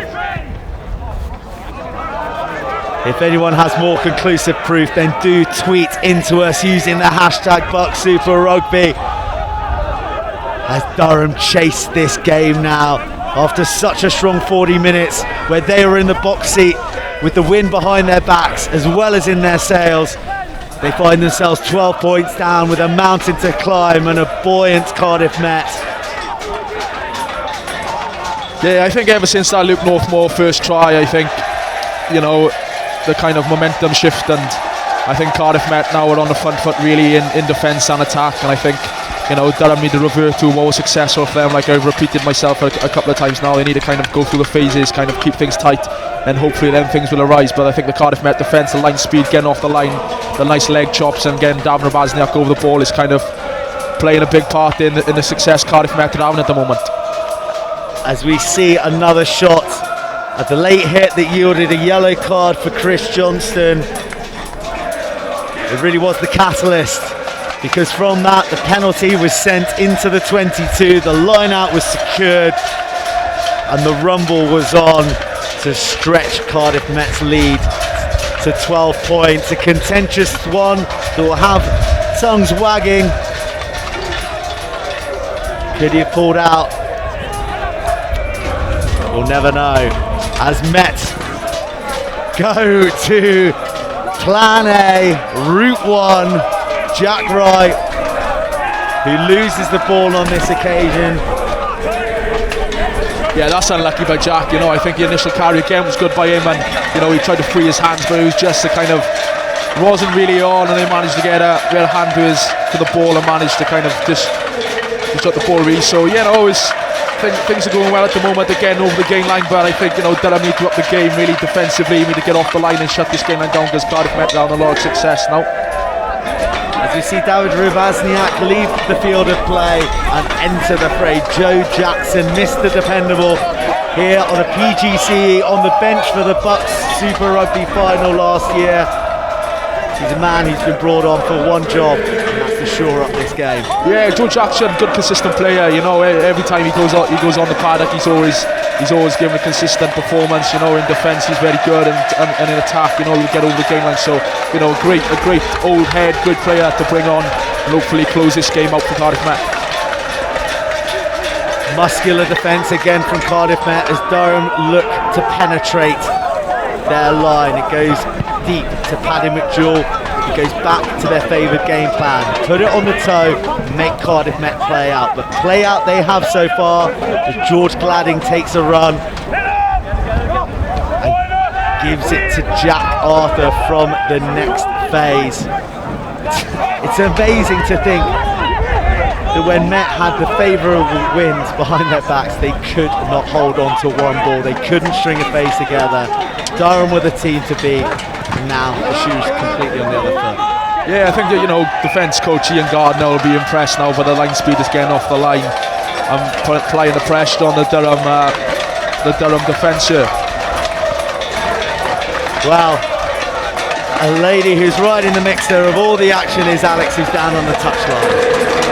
Well, as the condition seems to be getting worse and worse in this game, I think I'm probably looking like a driving back right now. I tell you, someone else who isn't very happy is head coach of Durham, Alex. He's throwing his arms and having words with a few of his coaches on the bench, especially conceding that try early on in the second half, then having to play off for the yellow card and then conceding on the try. But 15 minutes to go, it seems he's asking himself just how is he going to stop this Cardiff Met side.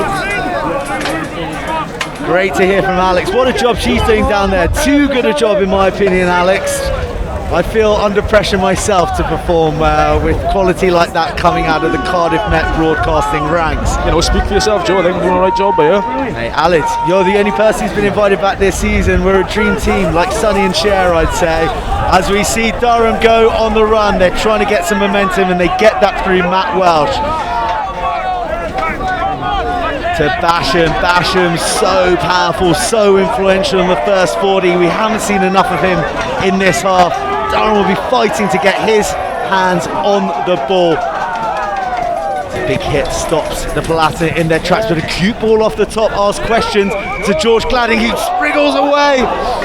Oh, that was almost game over. It looks like it was offside, the ref is calling. The big hit, the low hit, put down securely. I think it might have been a big hit by Luke Yandel. You know, he's the Welsh boy. He came from St Genny's school, and you know, I think Ian Gardner has taught him whilst in school. It's nice to see him come from St Genny's school up to Cardiff Met now, so they've known each other for a long time. Interesting here. Durham looking to just erode this Welsh lead. Really crucial kick here from Kipper Fawcett, who's had a mixed bag of a game. The man from Waikato.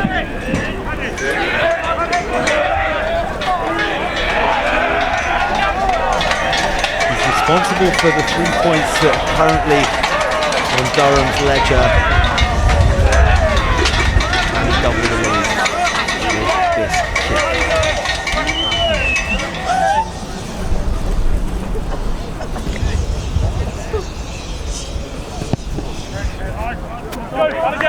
The answer is yes, he can. Durham nurdling away at the Cardiff Met lead. They'll be pleased to have only conceded 3 points so far in this half, and really that's the only opportunity that Durham have had to trouble the scoreboard. They've got 13 minutes left. This is a huge last 13 coming up for both sides. Yeah, hopefully Durham can take something from that now. You know, it's not too, the scoreboard ain't too far apart. Hopefully now they can play in the right areas. I think Cardiff Met are kind of exploiting, you know, the weak areas in the Durham attack. You know, getting off the line, shotting it down. But I think they just need to start playing more, less kicking. You know, Cardiff Met are putting their boys in the backfield ready for the kick. So I think there is options out in the wide channel, but you know, it's always difficult in this weather. As Dan Kerrick comes on for Sam Cochrane, who's a man who's really impressed me this game. Fierce and ferocious defence, and also he's doing his job as a ball carrier as well. I must as well give a rap to the King Point crowd. Quiet, deathly quiet for the opposition man kicking, which is lovely to see in here.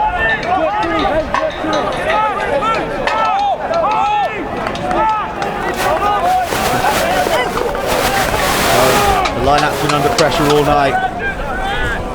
They come up with the goods at a pivotal time in their 22. They get a bit of a drive on.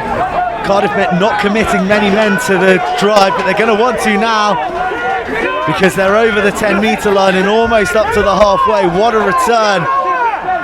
And it cannot be stopped. Yeah, it's like any successful driving line. I do get that you win that initial hit, you set yourself nice. You know, you're always on to a winner there. So that to get a 50-metre return is largely unheard of in the modern game. As Cardiff Met looked like they might have strayed offside there at the back feet, the referee pointed them accusatory, and we've gone wide. Kipper Fawcett wrestled into touch and into his own substitute, Luke Northmore, again with a crucial intervention. He's been down a couple of times with injury, but you cannot keep this good man down for long. What a player. Yeah, you know, he has a lot of height for his attacking play, but you know, you speak to Luke himself, he's very good defensively. You know, he talks out in the wide channels and he's able to get out the line and spook the opposition attack. So yeah, you know, he's a whole-rounded player really, not just his attack, his defence is very good as well, and he's working on it week by week. So you know, he's a great player.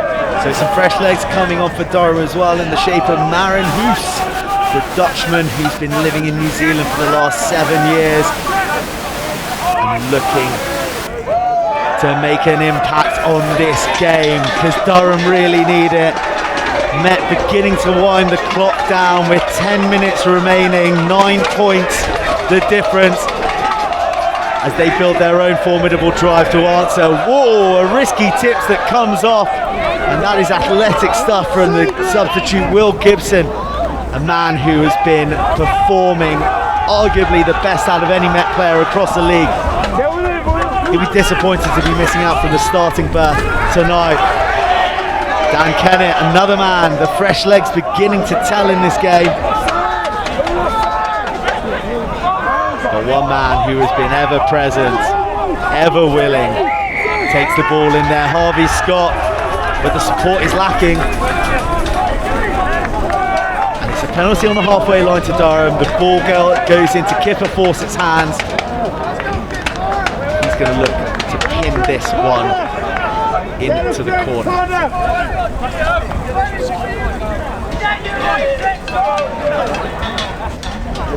I speak too soon.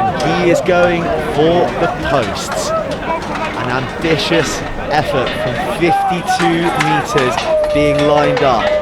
He's kicked 2, he's missed 1, and this is by far the most challenging effort of the game that he'll have taken on. Couldn't ask for a better view of this from our cameras. 5 metres from the centre spot, 52 metres out, 3 points at stake.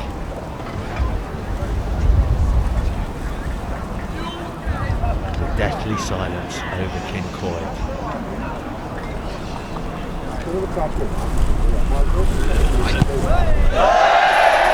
But he miskicks it. It's a scuff. To the delight of the home crowd. And Cardiff Met dot the ball down with a 22 to come. As we have a score update from the northeast, where 20 minutes have gone, but are we seeing an upset on the cards, because Northumbria trail New Boys Cardiff 3 points to 5. The only try going to the men from the diff. Could it be a Cardiff double this evening? A long way to go in that game, and Northumbria, free scoring try lovers themselves. We'll keep you posted as we progress through the last 10 minutes here. As a big carry is dealt with by the midfield of Cardiff Met. A little cramp for room, Durham here. They struggle to squeeze the ball out, but they do eventually. And Jacob Collin is calling the shots from 9 here, managing the game very nicely indeed. Paddy Jewell slips it out the back door to Rawstron Rudd.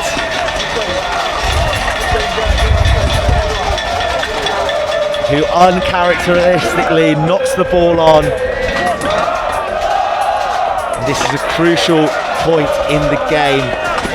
What do Met do here? Do they attack, or do they just look to go through possession as Luke Northmore departs the field of play? Every Met player is coming up to him to shake his hand. What a shift from the England student. But he is being, but let's hear from you, Alan. Yeah, you know, Luke's been tremendous today, you know, not so much in attack as well, but defensively it's been quite a defensive orientated game, and you know, he's got off the line well, and he's shut a lot of options down in the wide channel. So you know, a very decent performance by Luke today, and he'll be impressed. He's a very modest boy, you know, he's always hard on himself, but today he'll have he'll have a beer after the game, and it's a job well done from a personal note. But do be excited about his replacement, wearing the number 23 jersey, Barry Correa. I saw this man last year in December in the RFU Champions Trophy final, where he put in a man of the match performance for Blundell's School against Dulwich in a losing cause. He's on the books at Exeter Chiefs. The man can carry, the man can fend. He's got silky footwork, and boy does he have a nice offload on him. You can see by the way he's built that the Durham defence have two juggernauts to deal with now. So let's hope we get the ball in his hands nice and quickly. He lives up to my billing and bursts through and creates a bit of magic and a roar. As Met settle for the scrum, so did Durham. The scrum has been solid for both sides all game. But as I speak, the scrum goes down, and referee John Darcy awards a penalty to Met. And if this goes over, this could be the game. Yeah, since Luke Yanwell's come on, he's steadied that scrum up. You know, I think he's had 2 penalties now, and he's managed to come on and produce where Cardiff Met needed him. So since he's come on, he's had a really positive impact. Very positive impact indeed in this BUCS Super Rugby fixture, brought to you by Yoti. An inauspicious 40 minutes has been followed by one that we never thought we would see coming. Into the rain, into the wind. Met have got their game together while Durham's has crumbled. Leading by 9 points. 6 minutes left on the clock. Russell Bennett, fresh off the back of nailing a kick from the touchline, has this to potentially put the game beyond doubt.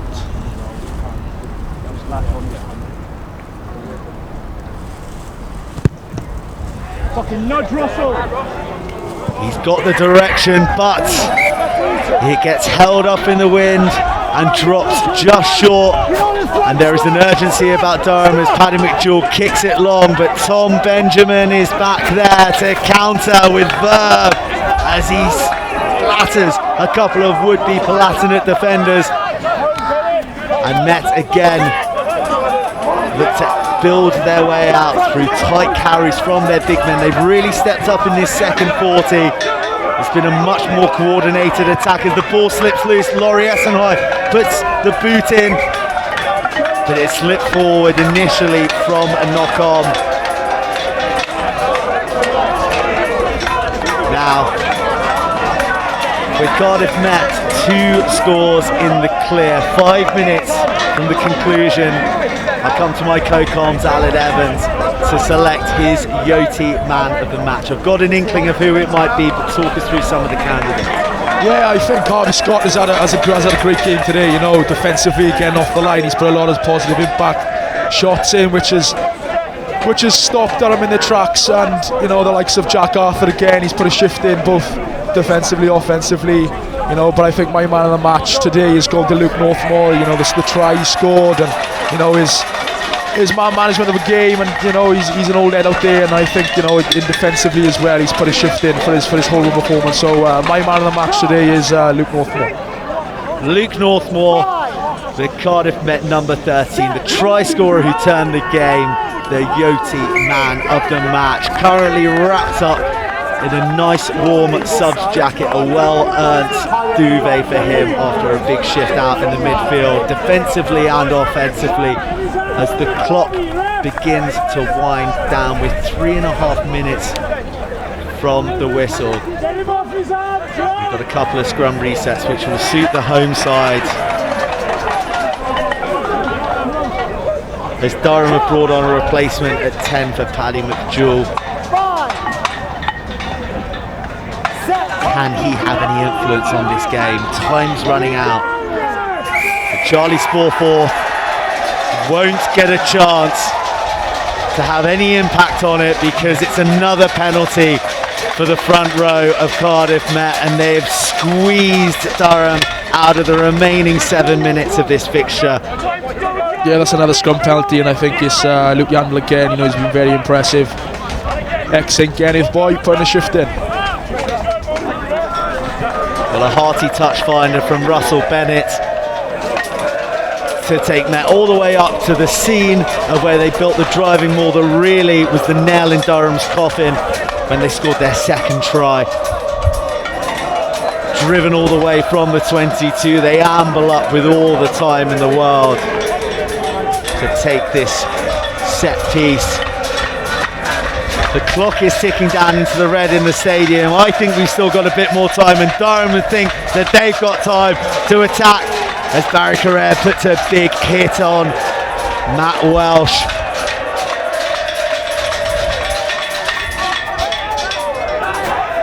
And it's defensive duties and a shout of no penalties for the Archers from here on in. Was that a little bit high? The referee's arm out, probably for penalty advantage.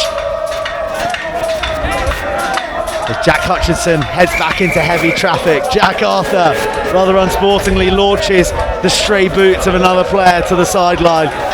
No one's come to claim it. Every player is staying on the pitch to fight all the way to the death. Durham tiptoed down the left touchline.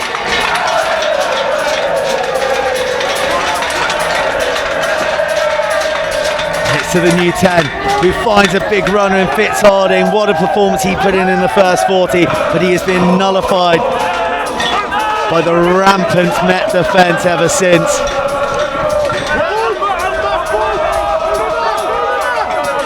Durham finishing with a flourish at the moment. They're looking for a bonus point. It looks like it'll only be a losing bonus point available to them as we enter the last minute of the game. The referee brings the play back once again for a penalty to Durham on the halfway line. It's a long way to go. They've got the losing bonus point in their sights. Can they come away with something from this game? As the referee goes to his pocket in the dying embers to yellow card Russell Bennett, the Cardiff Met number 10. Cardiff Met will be reduced to 14 men for this last period.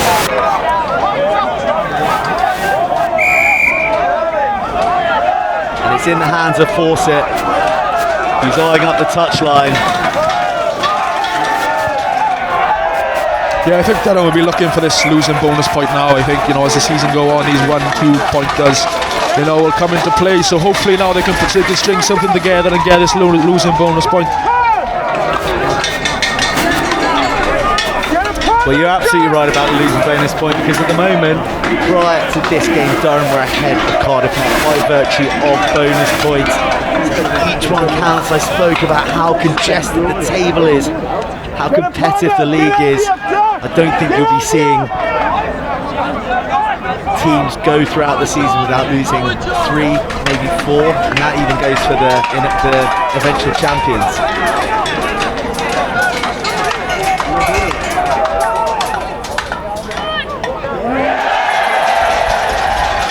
And the Durham line out, the line out that has been faltering all night, goes into the hands of the Archers, which finds its way into the hands of Laurie Essenhigh, who boots it triumphantly into the stands, and it signals the end of this BUCS Super Rugby fixture, brought to you by Yoti, where it's the Archers who are on target. Cardiff Met 15, Durham 6.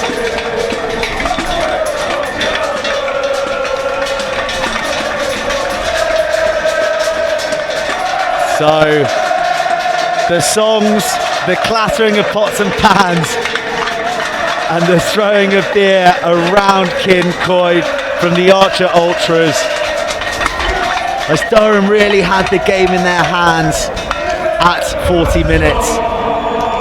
But an inspired second half from the home side put paid to those titanic efforts. Yeah, and I think Cardiff Met stuck to the basics then, really. You know, I think just getting over the game line was key, and setting targets and then running offense. So I think, you know, they managed to deal with the conditions and, you know, the pressure of the game a bit better. So, you know, it's a full deserved victory for Cardiff Met, but, you know, it was a tough old game, and Durham Durham put a shift in as well, so Cardiff Met will be delighted to come away with a win there. Well, the turning point was the Luke Northmore try, our Yoti man of the match, and we're going to take a look at that one.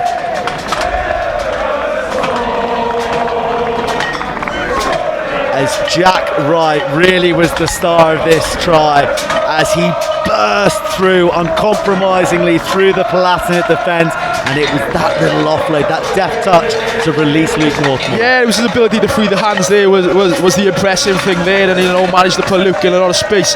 Like I said before, Luke had a lot to do, and he showed good composure and good pace to get over the line, and set Cardiff Met on their way to a good victory.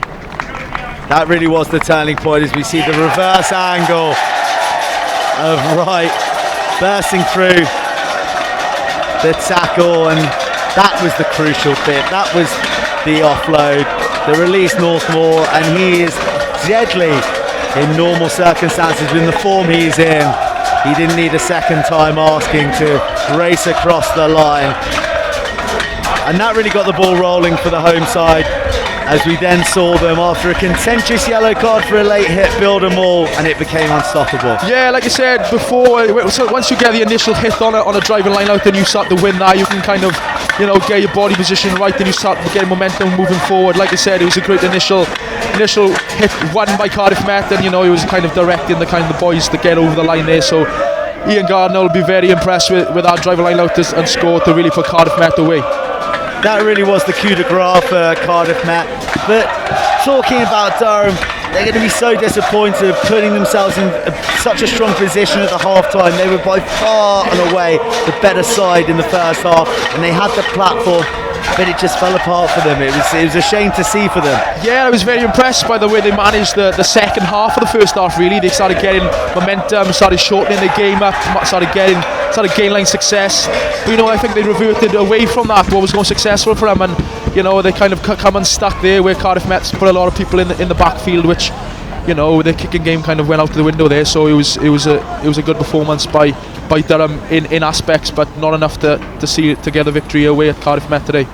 So a big second half here at Kincoid after a first half which disappointed slightly. Very much the pattern in recent weeks, as we saw last week at Hartpury, where Northumbria were also the visitors.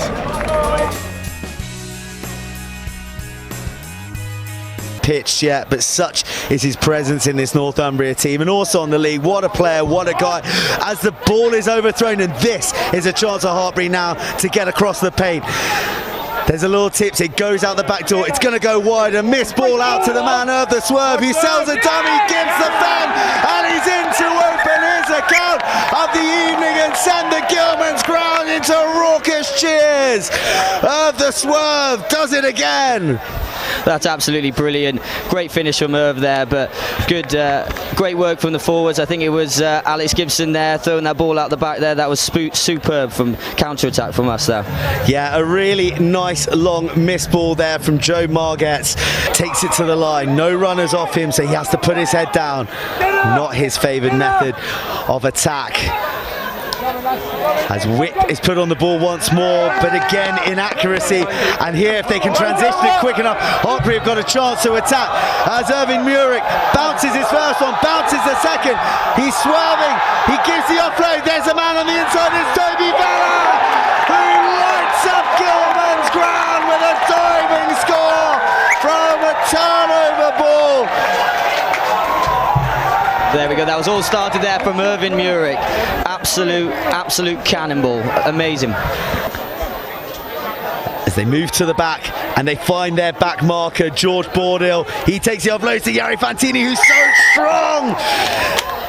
And he scurries his way over through the tackle, staying on his feet, reaches out and says, game on Hartpury, 15 points to 8. With a kick to come. Oh, that was a brilliant try. Well worked. Could see him there looking up, looking for space, and then he takes advantage of it. Great leg drive as well.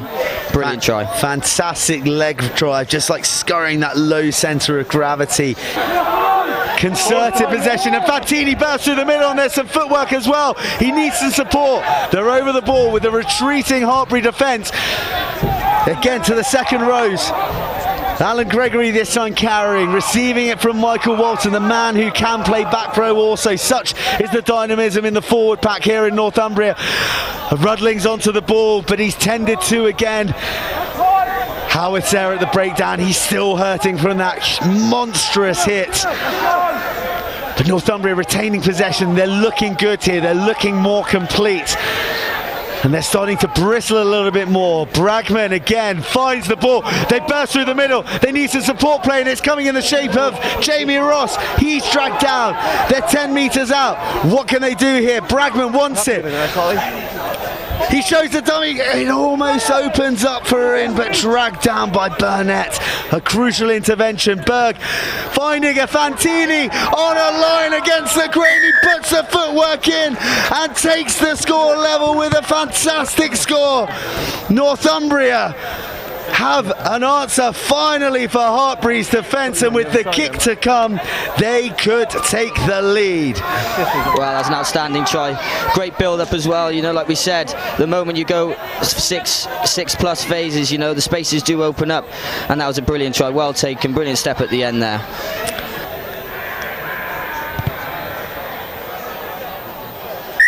And Josh Hodge sneaks it past the right upright, and in the process takes the away side into the lead. It's Hartbury 15, Northumbria 17. Is he about to create a bit of try-scoring magic to back up the try that he picked up in this half, that he finished so expertly after the thrilling break? It's a penalty advantage, a shot to nothing from Hartbury. They go wide to their danger man, Irvin Merrick. Oh, but he's dealt with by 3 black jerseys on this occasion as Ollie Robinson flies into the breakdown. For Northumbria, he's looking to bring the energy that they need to see out this victory, a famous away victory at Hartbury. They did the double over them last season. They're looking for the double again this year. They currently lead by 2 points, but God, this is going to be the longest 6.5 minutes of their life at the moment, with just a 2-point cushion.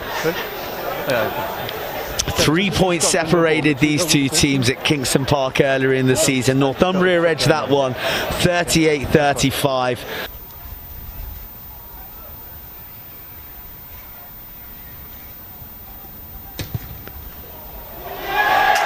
And the roar will tell you, yes, he can. I can finally once again speak at normal volume. It is a deathly, deathly hush here at Gilman's ground. Now on the ref's clock. Surely the final play of the game. The scrum has been stable for Northumbria.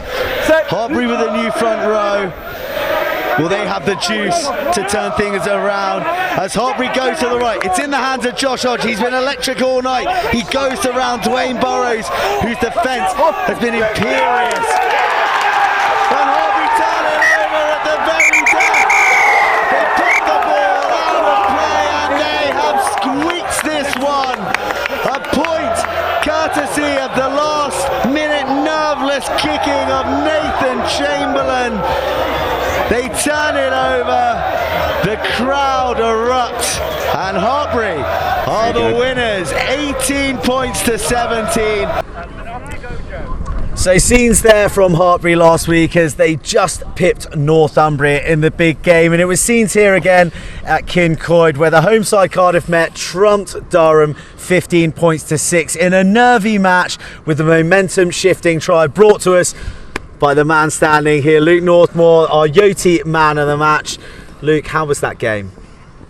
Yeah, it was a tough one. It was the weather conditions turned as the day went on, and we knew we had to bring a big physical type performance. And the first half we kind of shot ourselves in the foot, not playing and taking the points when we should have. But credit to the boys in the second half. Thought we were outstanding. So. Were you guys nervous at half time, because this wind, these conditions, to go in level, you must have thought we've got an absolute mountain to climb? Not necessarily nervous. I think probably frustrated with how we were a bit inaccurate in the first half. We shifted a lot of points when we shouldn't have. Just knowing that we had a big task in the second half, so I wouldn't say we were nervous at any stage. We back ourselves all the time. So. We're going to hear from him in a second, but were there some choice words from Danny Milton to bring a bit more spice to the performance, because you were a different side after the whistle? Yeah, we met up at half time and we just talked about playing in the right areas and bringing a dominant performance that we know we could bring. So I think that it's kind of a kick up the backside and we were flying for the second half. Yeah, well, look, what do you think the strengths were in today's performance? Really, is evidence that the defence went well, but attacking wise, what do you think went well on the attacking front? Yeah, I think probably just the recognition of having to tighten up and front up and get those front up carries. Eddie, Jack Arthur, Harvey Scott, they put the hard yards in. Cockers, they give us real good front football, and then Jack Wright carried outstandingly. So we just got to start taking our chances when they come, really. All right, well, Luke, it was a virtuoso performance from you, and I've got your old mate Aled here to award you the new Yoti Man of the Match BUCS Super Rugby medal. Congratulations. I'll let you get off, and Aled, you stick around for a second, and I'm going to invite Danny Milton, the coach, and also Alex, our roaming reporter as well, along here, who was doing such sterling work on the touchlines in quite challenging conditions. Danny, you're looking like you're wearing a big smile now, but you certainly wouldn't have been at half time. No, I thought, actually the coaches got together beforehand to talk about the half-time message, and we're in a bit of trouble here, and we thought Durham had probably done enough. We gave away so many penalties in the first half and didn't really bring the sort of performance we were looking for, but then full credit to the boys in the second half, they turned it around. So I get the feeling that you haven't clicked as a team yet this season, so is it pleasing to see that you can beat teams like Durham when you're not quite at the races so far? Is it just becoming increasingly frustrating? Yeah, these games week on week are tough. You sort of get depressed looking at the fixture list because it's like, next week Bath away and the following week Loughborough, so yeah, it is frustrating we haven't clicked, but that's pleasing in a way because we are churning out the sort of results that we want, and perhaps one of these days we'll start to click, and maybe some of that attacking performance that we're probably lacking we'll see a little bit more of. Okay, so Alex, you were our roving reporter down the touchline. Was he a cool customer or was he hopping mad for the duration of that game? Give us an honest appraisal. He was a pretty cool customer tonight, I have to say. I don't think I've ever seen Danny lose his rag. I've been down here a few times now reporting on these matches, and yeah, Danny always seems a cool customer. Alex, on the other hand, the Durham coach, he was losing it a bit today, especially after that yellow card. We had arms flying in the air. I think we even might have had a few swear words flying around, but who knows? I love a bit of home crowd honesty from our roving reporter. And Danny, what next for the Archers? So we got a game in the National Championship against Bedlinnog, and we've started the season well there, and then a big game against Pontypool. But I think it's exciting to think now Bath, who've really really improved and are looking at a good outfit, and that's an exciting game to look forward to next week. Yeah, I think that's one that everyone's going to be looking forward to. All right, you're looking cold. Well done tonight on the performance. I'll let you sidle off to get back with your team. We'll just have a quick last word. Thank you, Danny. Alex, one last one with you. You were down by the touchline. What's the Kincoid atmosphere like? What's it about Kincoid that makes it such an impregnable fortress? Oh, it's fantastic. Week in, week out. I think the thing that makes it is just the lower teams. You got the seconds, thirds, fourths. They come down here and support. I mean, they had their pots and pans here tonight to make a heck of a racket. I mean, who does that? There's no other place, no other field, no other pitch, I don't think, on the BUCS table that does that. But I mean, every week, honestly, week in, week out, this place is a fortress, and it is a place to be on a Wednesday night under the Wednesday night lights. So maybe the pots and pans will be becoming a trend. And last word from you, Aled. What do you think about the Archers this year? You captained them last year to Twickenham. Have they got it in them this year? Yeah, I think momentum is kind of building really, and it's kind of the boys that kind of stick to the process really now and go forward. Like you said, it hasn't really sticked, and it's nice to see the boys winning against the teams like Durham and actually not being 100% at the races. But again, I think it's building nicely, and they'll be there and thereabouts towards the end of the season now. Perfect. All right. Well, thank you very much, Ali. Thank you very much, Alex. We've loved having you all evening. So guys, that's a wrap here from down in Cardiff. If that hasn't sated your appetite for university rugby, you can get the afterword in the podcast The BUCS Stops here with myself and Dave Rogers. You can catch it on SoundCloud and on Acast. We are trying to get it onto iTunes, but I'm not technically gifted enough to do that. But we have interviews and tidbits from all the players and coaches. So next week's match, 6:30, same place as always, coming live down the stream. It's Leeds Beckett versus Northumbria. But from here at Castle Kincoid, Durham came down to try and storm the fort, but the Palatinate are the ones leaving blue as the Archers are once again on target in their march towards Twickenham. However, for everyone here at Kincoid, it's good night.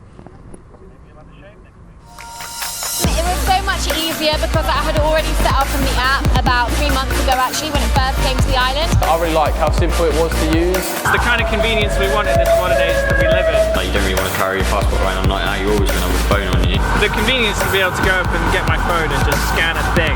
It's just easier, you have all your stuff in one place. It makes life a lot easier when you're trying to prove your age and quite versatile as well.